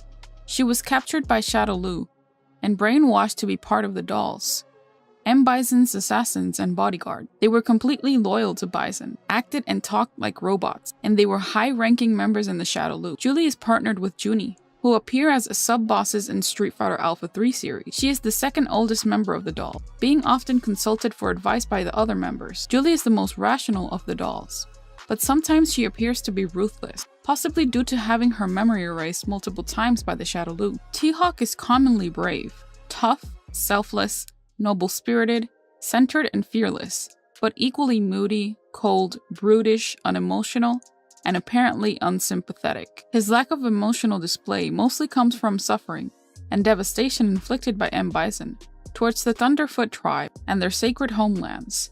Despite his externally hard exterior, T.Hawk is actually a warm-hearted, compassionate man, as evidenced in several of his artworks, where he shows unquenchable affection for native animals, who cites revenge solely on the purpose of rescuing his long-lost people and restoring his ruined homelands back to its former glory. T.Hawk is similar to Zangief in strength, but uses more calculated attacks. Even though he is a large individual, he can defeat many smaller, faster fighters with his devastating Tomahawk Buster.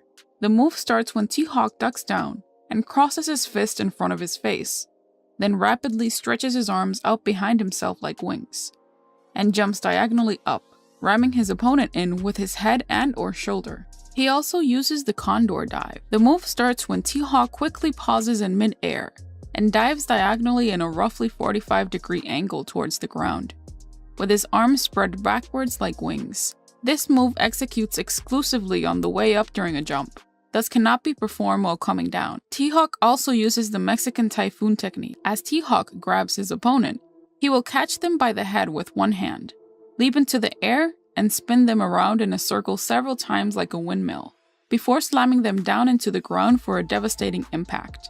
Unlike most bulky warriors, he does not like to grapple, but he can when necessary. More often, however, he uses the swooping aerial attacks that are also at his disposal. T.Hawk's background in the Super Street Fighter 2 game is a real-life location. Its location is said to be inspired by the Hospicio Cabañas in Guadalajara, Mexico.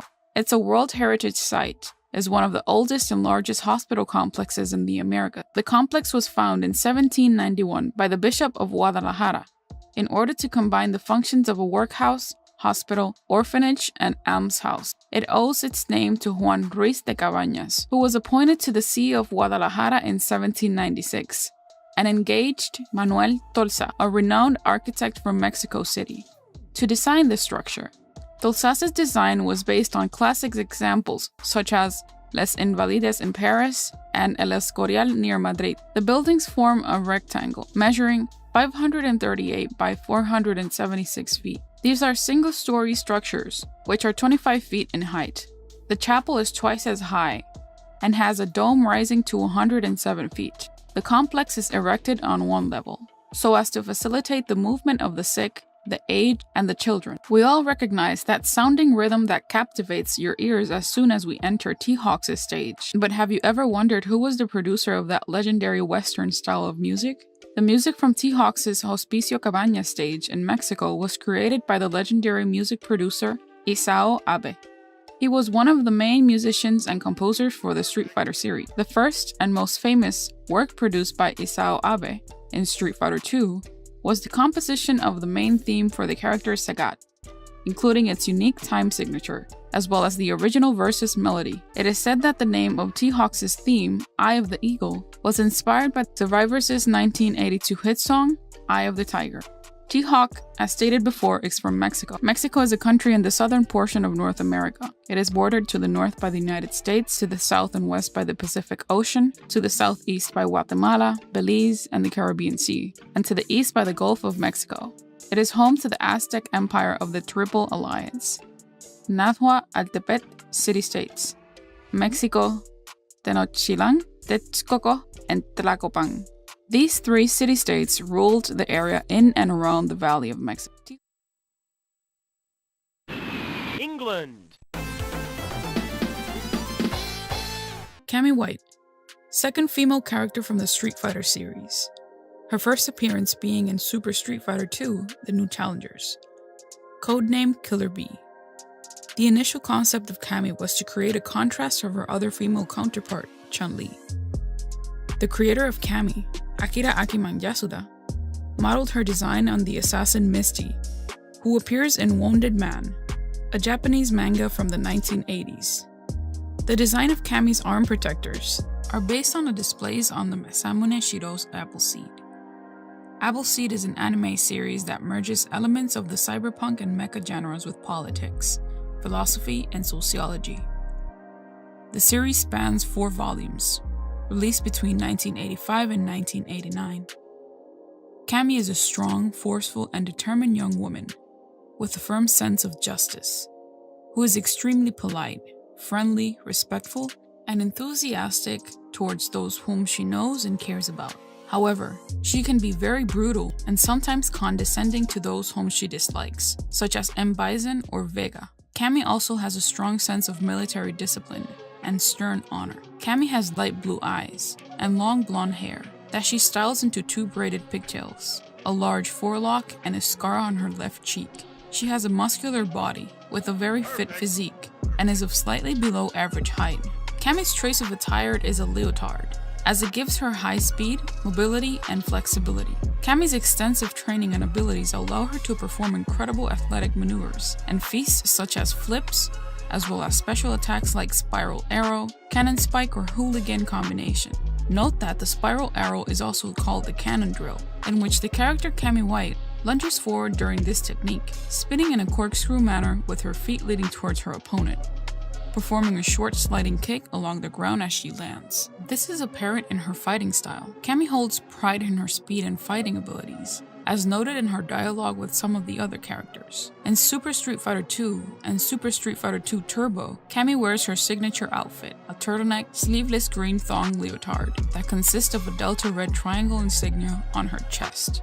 The Delta Red Triangle insignia is the badge of Cammy's Special Force unit, in which she is part of, with headquarters set in the United Kingdom. The group is active in a wide range of fields, including searching criminals on a global scale, protecting important people, maintaining security, and reconnaissance. Only the most elite soldiers are selected to join Delta Red, and each team is made up of 4 to 5 members.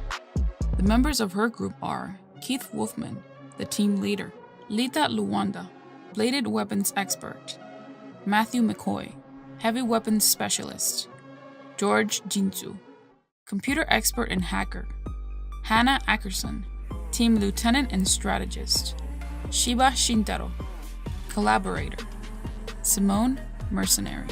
She also wears a red beret, red socks, black calf-high combat boots, and red gauntlets. Her legs were decorated with marks of green camouflage paint. This classic incarnation is known as Delta Red Cammy. One of the earlier drafts of Cammy's character design was her wearing a harness and a gun holster, details in which were eventually incorporated into her Street Fighter V default design. She was, at one time, a deadly clone assassin that was working for Shadowloo before breaking free and becoming an M16 operative for the British government. In her early story, starting from the Street Fighter Alpha series, her birthplace and history were unknown. She was a soulless person who seemingly broke free of her brainwashing and traveled the world to find out the truth. Eventually she faced M.Bison, and she asked him what her purpose was in life. He told Cammy that she was to serve him, although he realized that Cammy became much stronger during her journey. Cammy wins her battle against M.Bison, but is hit by a bolt of electric current and knocked down. Once again, she is brainwashed to erase her memories of whatever discovery she made during her journey. Later in the Street Fighter series, Cammy was sent to assassinate Dhalsim. Dhalsim used his spiritual powers to make her self-aware, and she realized that Shadowloo was controlling her. Cammy confronted Bison. He told her that she was meant to become his next body, after his current physical manifestation was destroyed by his own psycho power. M.Bison explained to Cammy that she was a clone of himself, who possessed a small portion of his psycho power, and that if he were to die, she would die as well. In the Super Street Fighter 2 series, Cammy awoke with amnesia, and Delta Red took her in. While she could not remember her past, she retained nearly all the fighting capabilities that were implanted in her during her tenure with the Shadow Lu. This made her a very valuable asset to the team. The second World Warrior tournament was announced, and discovering that M.Bison was part of it, Cammy felt a strange connection to him and entered the tournament. She confronted Bison, who told her that she is a copy of him, that he planted her in Delta Red, but didn't count on her losing her memories, and that he had no further use of her. She later joined the battle against Bison, along with her allies when the tournament ended. After Bison was defeated, her Delta Red teammates told her that she didn't need to live in the past. In this part of the video, we would like to recall some facts about Cammy that you might find interesting. Cammy's alternate horror costume, a nod to her codename Killer Bee in Ultra Street Fighter 4, has a strong resemblance to QB from the Darkstalkers game, also made by Capcom. Another random fact is that Cammy is among the 2 characters in the Super Street Fighter 4 who have been given a counter Ultra, the QCQ, Cammy's quick combination, with other characters being Fei Long, whose counter Ultra is the Geikiriging. Cammy is the second playable female character in the Street Fighter series, and currently the only one to represent the United Kingdom. Cammy White is indeed one Street Fighter character who, after all of her adversity, still has the courage to fight for freedom and justice. Hong Kong! A youthful and talented man from Hong Kong, Fei Long, began training in Kung Fu from the age of 6, eventually developing his own form, and fought on the streets to sharpen his skills, until he caught the eye of a movie director who got him into the movie business. Fei Long was Capcom's homage to the Wing Chun and Jeet Kune Do martial arts master Bruce Lee. Lee Chun-Fan, commonly known as Bruce Lee, was a Chinese-American martial artist, actor, director, martial arts instructor, and philosopher. He was the founder of the Jeet Kune Do, a hybrid martial arts philosophy, drawing from the different combat disciplines that is often credited with paving the way for modern mixed martial arts, also known as MMA. Lee is considered by critics, media, and other martial artists to be the most influential martial artist of all time, and a pop culture icon of the 20th century, who bridged the gap between East and West. He is credited with helping to change the way Asians were presented in American films.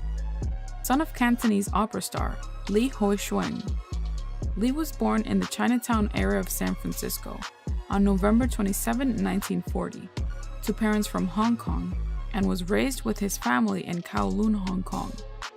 He was introduced to the film industry by his father, and appeared in several films as a child actor.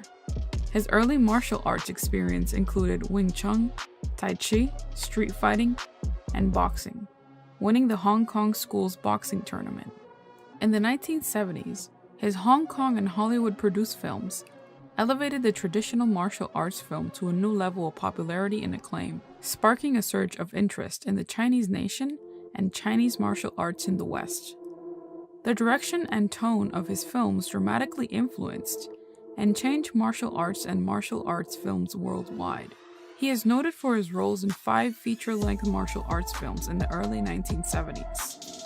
Lo Wei's The Big Boss in 1971, Fist of Fury in 1972, Golden Harvest: Way of the Dragon in 1972, directed and written by Lee, Warner Brothers' Enter the Dragon in 1973, and The Game of Death in 1978, both directed by Robert Clouse. Bruce Lee left a great legacy in the martial arts community. The similarity of the two is uncanny. They are both from the same city of Hong Kong. Fei Long also lets out similar battle cries to Lee, and is just as furious and fast. Also, Fei Long is Chinese for flying dragon. Bruce Lee's Chinese screen name was Li Xiaolong in Mandarin, and Li Xiulong in his preferred Cantonese, the latter 2 characters meaning Little Dragon. Fei Long was one of the earliest Bruce Lee-inspired characters in the fighting games, after Kim Dragon from World Heroes, and Liu Kang from Mortal Kombat, but predating Hong Fu from Fatal Fury, Martial Law, and his son Forest Law. from the Tekken series. In Street Fighter X Tekken, some characters even mistake martial law for Fei Long in their win quotes. Other notable Bruce Lee-based characters include Li Long and Maxi from the Soul Calibur series, Chun-Li from the Dead or Alive series, and Long from Shuang Do Shiwang. Fei Long also bears a notable resemblance to Kenshiro from the Fist of the North Star manga and anime series. In his ending for Super Street Fighter II, he directly references Bruce Lee and his son Brandon Lee when he says, "There can never be another legend like the Great One and his son," although his reference is not present in the Japanese version. Also, a statue of Bruce Lee can be seen when the students are training. Fei Long most of the time is very serious, with a calm exterior, although he can be roused to anger. In his rival fight against the Bell, he is calm at first, but loses his temper when the Frenchman asks him for a fight. He is full of fighting spirit and takes great pride in his fighting style, Hiten Ryu, which he seeks to honor in all ways possible. He despises all that is evil. Fei Long also enjoys a good match. Although he is a famous martial arts movie actor, he still takes his time to appear at the underground fighting areas to find a worthy opponent to spar with. As seen in Street Fighter II, the animated movie, there are also times when Fei Long is shown to be a little cocky in many of his actions, and also win quotes against certain characters. Fei Long's fighting style is a form of Kung Fu, derived from Bruce Lee's Jeet Kune Do. In one of his Street Fighter IV win quotes, he refers to it as Hiten Ryu. The Hiten Ryu is the martial arts style developed and used by Fei Long. It is a form of Kung Fu based on Bruce Lee's Jeet Kune Do. Hiten Ryu focuses on a variety of acrobatic kicks and rigid strikes, which gives him a powerful up-close frame, trap and pressure playstyle that allows him to bob and weave in the neutral game with solid pokes, as well as to gap close if needed.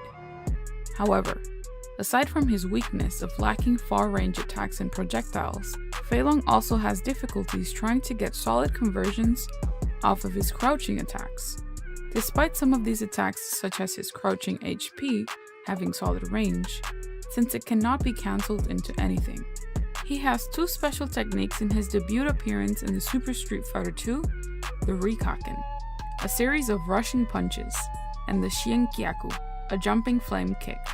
This technique is also referred to as the Rising Dragon Leg, due to its similarity with Ryu and Ken's Shoryuken, Rising Dragon Fist, and its similar input command. The Rekukyaku, a latter addition in the Street Fighter II games, is a technique in which Fei Long jumps towards the opponent with a spread kick. His super combo is the Rekashinken, a more powerful version of the Rikaken. Like Bruce Lee, Fei Long is native to Hong Kong. The Hong Kong Special Administrative Region of the People's Republic of China is a metropolitan area and special administrative region of China, on the Eastern Pearl River Delta in South China. In South China, with over 7.5 million residents of various nationalities and a 1,104 square kilometer territory, Hong Kong is one of the most densely populated places in the world. Originally a sparsely populated area of farming and fishing villages, this territory has become one of the world's most significant financial centers and commercial ports. It is the world's 10th largest exporter and 9th largest importer. M.Bison was designed by Akira Akiman Yasuda and Yuko Ikusan Nakayama. Both were very influential in the early stages of the Street Fighter game's development. M.Bison's concept and design were based on Washisaki, in which translated means Eagle Cape, a villain from the manga and anime Rikyo, created by Masahiko Takajo and Setsuya Saruwatari. Washisaki is one of the main antagonists in the series. He shares the same world domination vision as M.Bison. Another inspiration for M.Bison's creation is based on Yasunori Keto, the main antagonist of the Japanese film Tokyo, The Last Megapolis, which is also known as Teito Monogatari. Yasunori Keto is an evil sorcerer, wielding the power of several long-dead mystics, who wants to destroy Tokyo and cripple the Japanese Empire in order to fulfill a 2,000-year-old curse. Both M.Bison and Yasunori Keto look very similar and have supernatural abilities. which they use for evil. M.Bison's clothing consists of a red military uniform, with large shoulder plates, wristbands, and shin guards. The shin guards in M.Bison's uniform are based on the style of the Universal Wrestling Federation of Japan, used in the mid-1980s. On his peaked service cap, there is a skull insignia of his crime syndicate, known as the Shadow Lu. Originally called Shadow Law, the Shadow Lu is a very powerful and deadly criminal organization, managed by M.Bison and is responsible for dealing biochemical engineering and arms within the Street Fighter universe. As the founder and leader of the Shadow Lu, M.Bison uses as many illegal methods as possible to achieve his destructive and barbaric goals, ranging from drug trafficking to illegal human experimentation. His uniform resembles Japanese and Chinese imperial uniforms, with the color of the uniform being red. His uniform may also have influences on the uniforms worn by the SS officers from the Nazi Germany. The skull on M.Bison's visor and the first letter of the Shadow Lu on his belt is shaped as a single Zig runa. The Zig runa symbolizes victory. It represents the sun. M.Bison wears a dark-colored cape in the Alpha series, where he appears with his original body. From Street Fighter 2 on, and in the Capcom vs SNK series, he appears with a much slimmer body and removes his cape before battle. M.Bison has neatly cut black hair under his peaked cap, which he is almost never seen without. His eyes were originally red, both within and outside the irises, though the irises were still visible. After Street Fighter 2 Hyperfighting, they were changed to a complete ghastly white. His eyes will glow pink when his psycho power is glowing. In Street Fighter 5, Bison's look has changed. Bison wears a trench coat over his outfit with the cape. His hair has also turned white, with the extensive use of his psycho power. The psycho power is M.Bison's source of evil, negative and psychotic energy. Psycho power has been described as the dark side of the soul power, a power demonstrated by Rose. The psycho power can be compared to the dark side of the Force in Star Wars, and Rose's soul power to the Force. The psycho power feeds off the fear, anger, and the hatred of others. This energy can also affect the skin, body, color, eyes, and hair of people, as shown in the case of Violent Ken and Bison. There isn't much known about the history of the psycho power and the users before the time of Shadow Lu, including how M.Bison obtained the secrets of soul power's negative aspects, except that it is amplified by negative emotions such as hatred, and that to master it, one must purge all good and light within oneself. It is rumored that in the past, M.Bison's master was the only known person in the world who could manipulate it. It is also said that, before his death at the hands of Bison, he passed the power to only 3 students, Bison himself being one of them. M.Bison has several moves in which he unleashes his psycho power. Those moves are his Psycho Crusher, Head Press, Psycho Inferno, and Double Knee Press. M.Bison also uses his psycho power in a variety of weapons which are Psycho Drive. In the Street Fighter Alpha series, Shadow Lu had created the Psycho Drive, a weapon that can be used to store psycho power for brainwashing people at the request of Bison himself. Beelzebub. Beelzebub is a satellite used by Shadow Lu that is referred in various supplemental materials. Shadow Lu uses Beelzebub to stir Pandora. Beelzebub is also known to have orbital laser cannon capabilities, utilizing psycho power as a power source. Crystal Idol. In Street Fighter 2V, the Crystal Idol seems to be energized by psycho power, and has a telepathic link to Bison's mind, as it can call out to him, allowing him to travel into a self-contained dimension, where every power that has existed beyond space-time is contained. M.Bison is an archetypal villain, motivated by his own self-serving interests and lust for absolute power through world domination. He is a megalomaniacal and psychopathic dictator and terrorist who seeks to rule the world with an iron fist, whilst also being universally regarded as the greatest and most powerful martial artist of all time, and will readily destroy anything or anyone who dares to stand between him and his goals. Possessing a vast ego and god complex, Bison is physically incapable of feeling empathy for others, and even takes pleasure in watching people suffer at his hands, never feeling a shed of regret or remorse for the numerous atrocities that he has committed. In many ways, Bison's characterization is comparable to the clinical diagnosis of a real-life psychopath. Bison's malevolence and sadism are reflected in his iconic smile, a very wide grin that exposes not just all the teeth, but even the gums.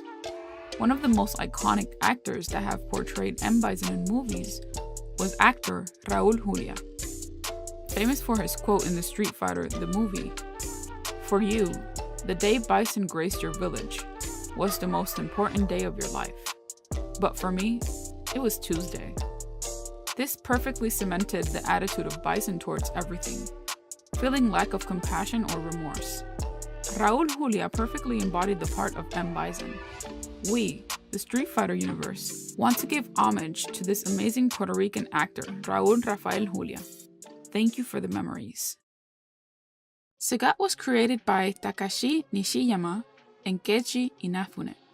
The concept of Sagat is said to be inspired by a real-life Muay Thai fighter named Sagat Bet Yindi. Sagat Bet Yindi is a former Muay Thai professional boxer, Muay Thai fighter, actor, and trainer, who is considered to be one of the greatest Muay Thai fighters of all time. 3 times Lumpini, 3 times Rajadamern champion, and Muay Thai and kickboxing champion. It is said that Sagat Bet Yindi amassed a total of 317 Thai boxing fights, with 266 wins, 40 losses, and 11 draws. 151 of those victories coming by a way of knockout and technical knockout. It is also said that Sagat may have been inspired by the Muay Thai lord Reiba, a character from the manga Karate Baka Ichidai. Karate Master is a Japanese manga drawn by Jiro Tsunoda and Hoya Kagemaru, with the story written by Iki Kajiwara. The story was inspired by the life of the real-life martial artist Mas Oyama. Evidence can be seen in Sagat's Street Fighter IV alternate costume. Also, in his Street Fighter profile he is called the Dark Lord Emperor of Muay Thai, which shares the same title as the character Reiba in the Karate Master manga. The events that transpire in the Street Fighter universe mimics to the ones from Reiba from Karate Master, where the main protagonist defeats other Muay Thai users to prove his skills to Reiba. It is said that the co-creator of Street Fighter, Finish Hiroshi, states that the style Sagat uses is modeled by dramatic television kickboxing personalities, most of the time centered in the Muay Thai theme. It is said that Sagat's tiger theme is based on the tale of King Suriembodi, nicknamed the Siamese Tiger King, who competed in Muay Thai competition and was one of the greatest fighters in his prime. The concept of the tiger and dragon can be seen in Eastern Asian culture for many years. They have been considered worthy adversaries. The dragon is synonymous with the sky and the spirit, also the yang affinity. The tiger resembles earth and matter, and the yin affinity. This explains the relationship between Ryu and Sagat's rivalry. Ryu's name translated means dragon, and Sagat's theme is tiger. Pretty cool if you ask me. Sagat is a strong-willed fighter. He is proud of his Muay Thai martial arts, and is willing to go toe-to-toe with anyone to prove his skills. He is a hard-working, powerful fighter. His height and physical appearance make him a very threatening-looking character. After the events of Ryu's battle, where he lost and got scarred in the confrontation, Sagat drew power from the memories of his loss. His purpose later was defined by the heart of battle. As a person, Sagat feels deep guilt and shame for killing Go Hibiki, the father of Dan Hibiki. Go Hibiki hurts Sagat's eye, the reason as to why he wears an eye patch. Later in life, Dan Hibiki faces Sagat.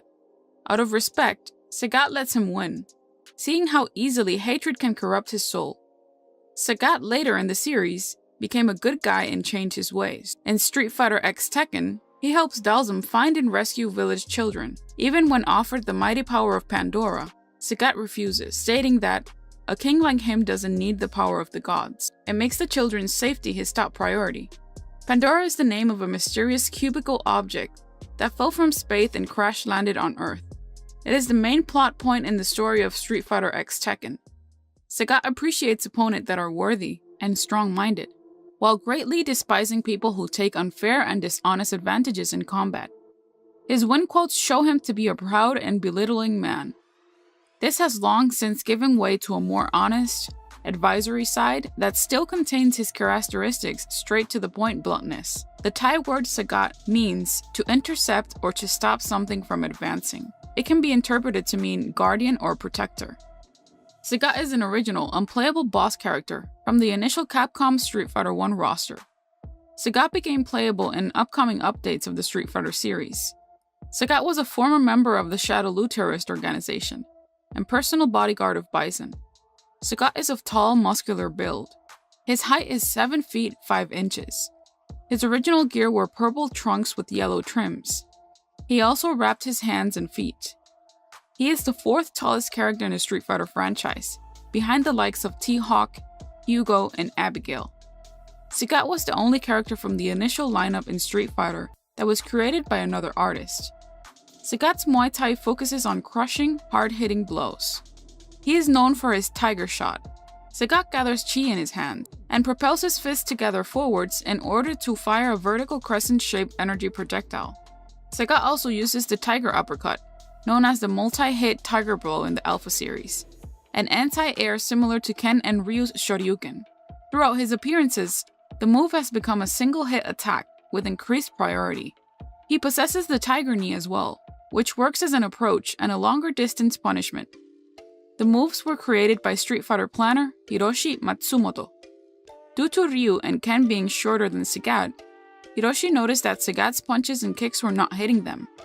Since Sagat was the final boss, he created Tiger Shot, a move that can hit Ryu and Ken reliably while beating out their Hadouken. Sagat was born in Thailand, a country in which his Muay Thai style of fighting is very famous.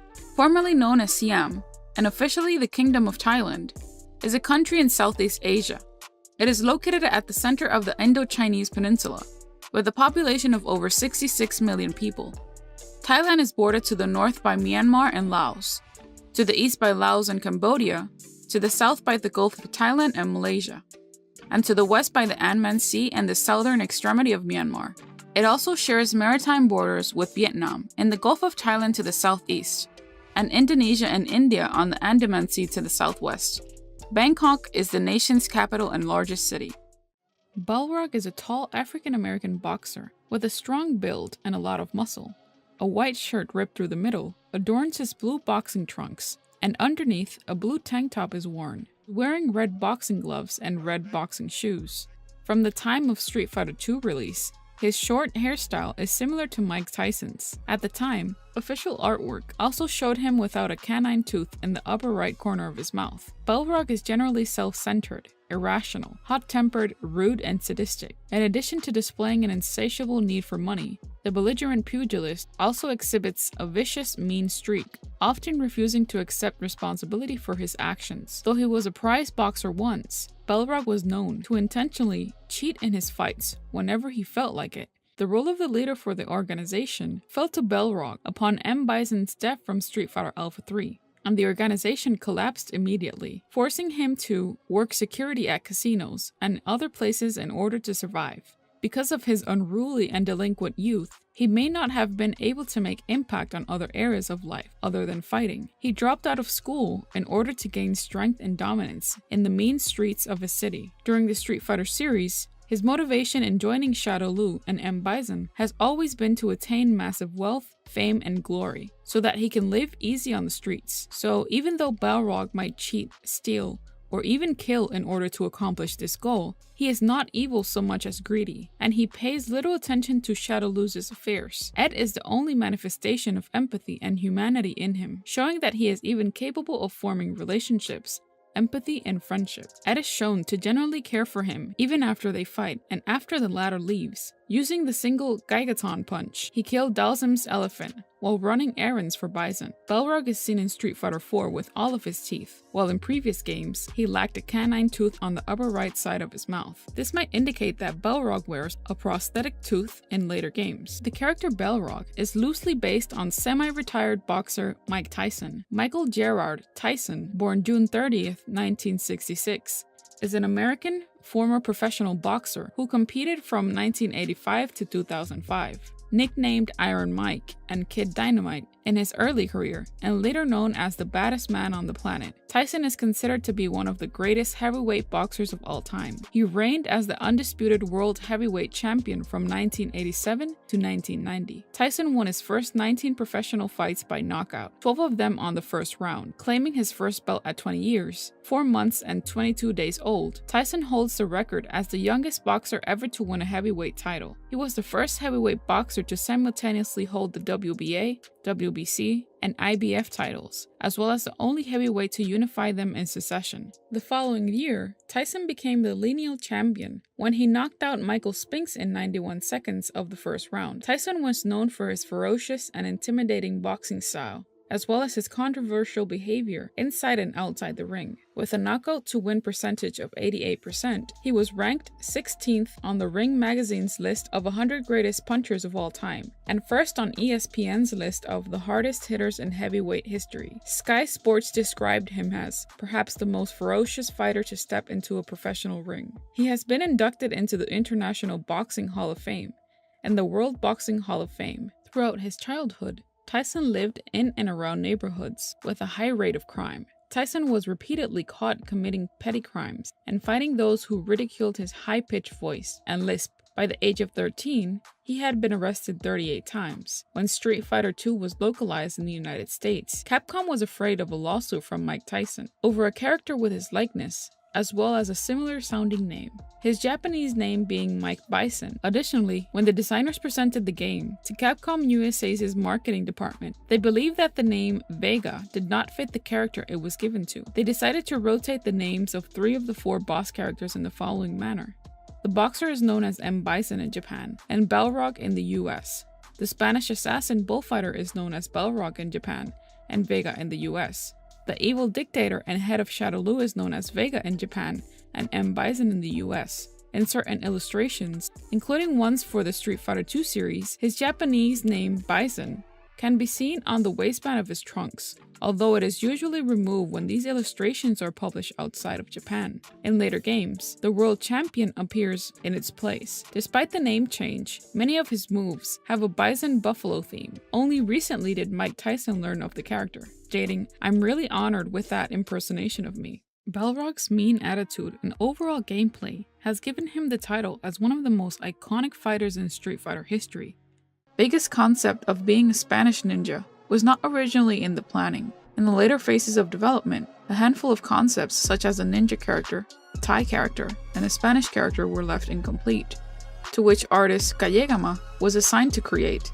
Initially, Vega was meant to be a Thai ninja, but was suddenly told to make a Spanish ninja, in a similar style to the nameless Asura, an antagonist of the Fist of the North Star series, known for his immense agility, distinct mask, bladed weapons, and braided ponytail.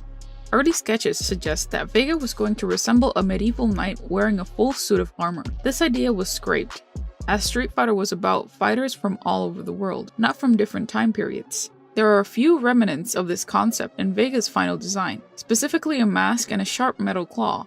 A similar type of weapon was used in Geki in the original Street Fighter, which has led to speculation that Vega received some training from Geki.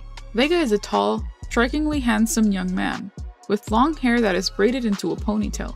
His hair has switched between brown, black, and blonde through various Street Fighter media.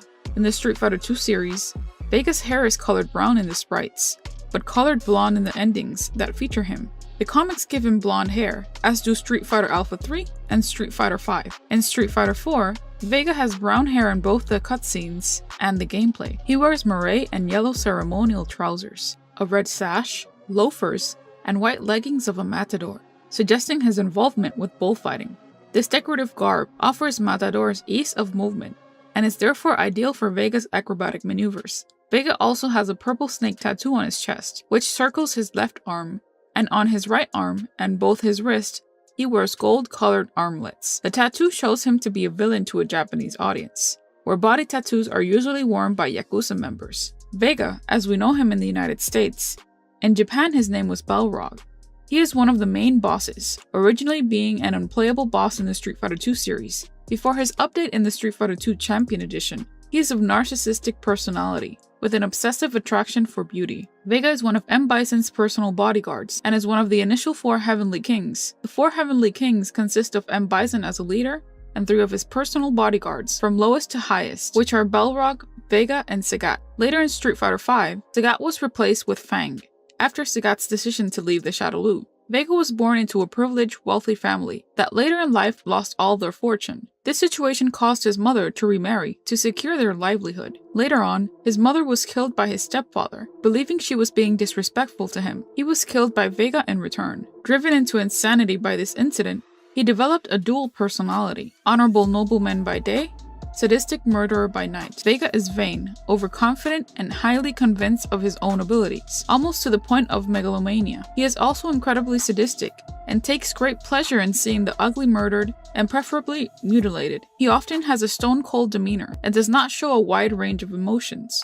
Vega has a white mask that is lacking in facial features or expressions. There is a purple symbol on his mask, the same color as his tattoos. It is difficult to tell how durable his mask is. On one hand, Vega is able to crush it to dust with one hand if he loses due to a time over in Street Fighter Alpha 3. On the other hand, it takes several hits before the mask falls off, and even then, he can easily pick up and reapply the mask, with no apparent lasting damage. Much like Sagat's eye patch in earlier games, Vegas' claw will always appear on whatever arm matches the direction he is facing. If he is looking to the left side of the screen, it will appear on his left arm, and if he is looking right, it will be on his right. Due to sprite mirroring, in the Street Fighter EX series, it will always be on his right arm. In Street Fighter 4, however, he changes his claw every time he switches sides, without mirroring. This can be seen in his tattoo, his accessories, and in the mark on his mask. Curiously enough, during the versus screen, his portrait won't be mirroring all the accessories either, with the unique exception of his claws. In Street Fighter V, Vega retained his claws and red waist sash, but is now wearing a partially open white shirt. His traditional matador pants are now a light blue denim. The purple snake tattoo that encircles his torso can still be partially seen. His alternate costume is an altered version of his outfit. The sleeves of his frill shirts are short, and his signature mask is replaced with a golden opera mask. His blonde hair is tied in a slick back ponytail, with a long single fringe in the center of his head. It is said that his weapon of choice is the bagnak. The bagnak is a fist-load claw-like weapon, originating from the Indian subcontinent, designed to fit over the knuckles or be concealed under and against the palm. It consists of 4 or 5 curved blades, affixed to a crossbar or glove, and is designed to slash through the skin and muscle. It is believed to have been inspired by the armament of big cats, and the term bagnak itself means tiger claws in Hindi. Vega, as stated before, is from Spain. Spain is a country in southwestern Europe, with some pockets of territory in the Mediterranean Sea, offshore in the Atlantic Ocean, and across the Strait of Gibraltar. Its continental European territory is situated in the Iberian Peninsula, and its insular territory includes the Balearic Islands in the Mediterranean Sea, several small islands in the Alboran Sea, and the Canary Islands in the Atlantic Ocean. The Spanish territory also includes the African semi-exclaves of Ceuta, Melilla, and Peñón de Vélez. Across the Strait of Gibraltar, the country's mainland is bordered to the south and east by the Mediterranean Sea, to the north by France, Andorra, and the Bay of Biscay, and to the west by Portugal and the Atlantic Ocean. The most destructive character in the Street Fighter universe first made his debut on Super Street Fighter II Turbo, Hyperfighting, on December 1992. Akuma's legacy started there, but its character creation was not brought without thought and planning.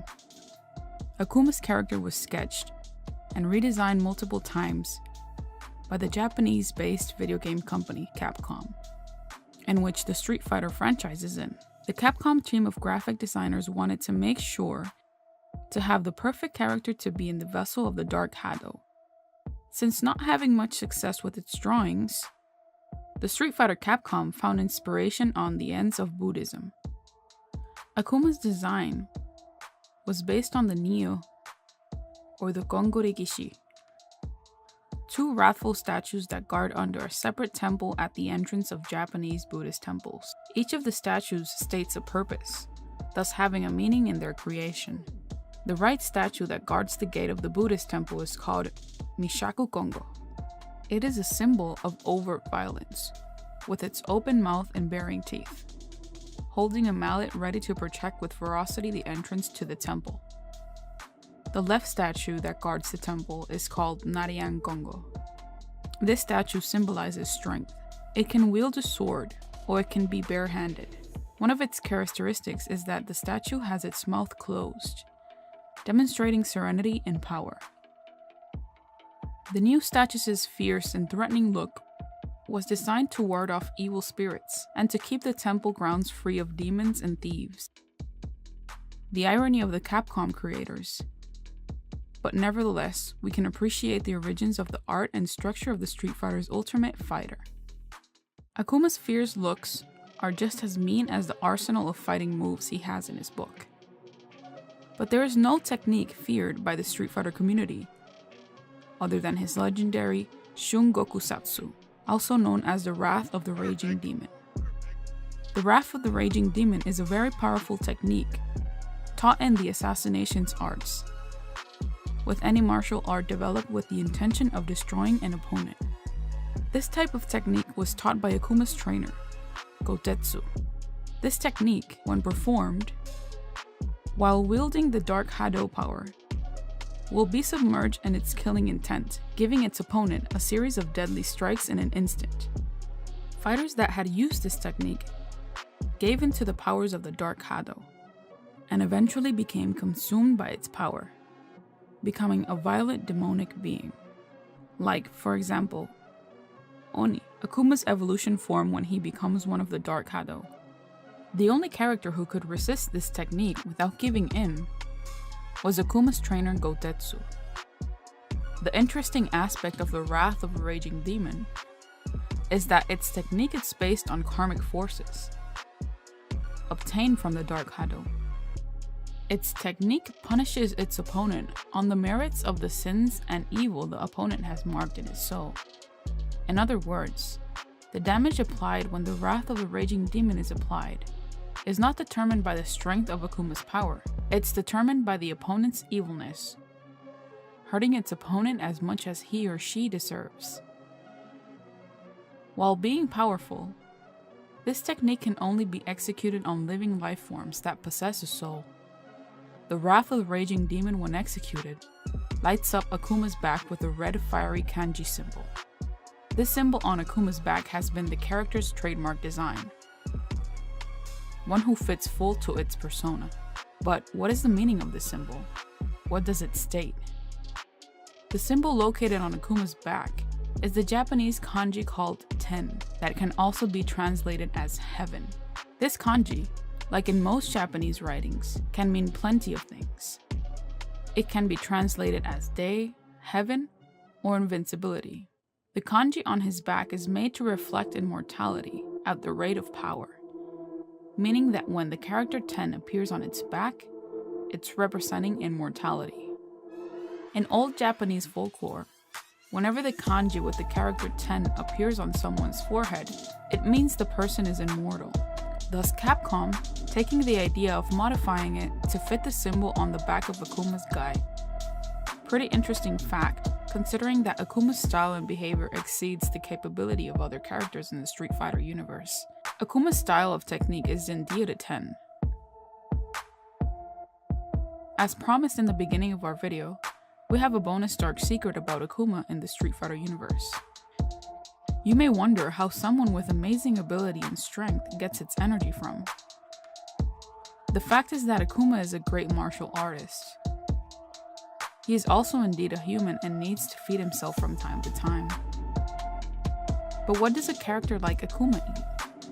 In this prequel film, made by a Capcom-approved fan called Street Fighter Assassin's Fist, we can delve inside Akuma's training regimen when he is exiled from his trainer's dojo. We can see in this short how Akuma uses his Hadouken technique to fish by the lake. By hurling Hadoukens to the lake, he can pick up the unconscious fish that floats on the top, making it an easy meal for Akuma. Hadoukens fishing at its finest. Now, thinking about all the power Akuma expels out of his body, I personally think a couple of fish would not replenish his power and stamina. But at least the guy eats healthy. Maybe that's why he does not need that much food to begin with. But indeed, it's a peculiar fact that makes the character more relatable to his human side. After all, even though he is a strong individual, he is still human. Akuma's character in the Street Fighter universe will always be one of intrigue and mystery. A powerful godlike being in which his only objective is to be the strongest in the world, achieve superhuman strength, power and status, and to rain terror on any challenger that opposes him. Akuma's legacy to push the boundaries of inner power and display it in the battle arena is what makes this character so amazing. Personally, and to most of the viewers, its favorite character in the Street Fighter saga. The Dark Hado Master himself has secrets in his name that fills the very existence of its personality. We have shown the other side of the mysterious character from the Street Fighter verse. In this video, we have learned some of Akuma's most notorious dark secrets, from its character design origins to the power of the wrath of the raging demon, and how it can be lethal with its murder intent. We have described the meaning behind Akuma's red fiery kanji symbol on the back of his guy, and even found out how he managed to feed himself by using the Hadouken fishing technique. Which one is your favorite Street Fighter 2 character? Let us know in the comment section down below. Don't forget to subscribe and hit that notification bell to stay up to date on new theories and info. Thank you for watching. This has been your Street Fighter host. Welcome to the center stage. Our new Discord server. There you can talk with us, chat about current events going on in Street Fighter, information, theories, and lore. We'll leave the link in the description box below. We want to thank everyone for tuning in and becoming part of this Street Fighter community. We want to thank you for your positive comments towards our channel because it only habilitates us to grow even more. From the Street Fighterverse crew, we thank you.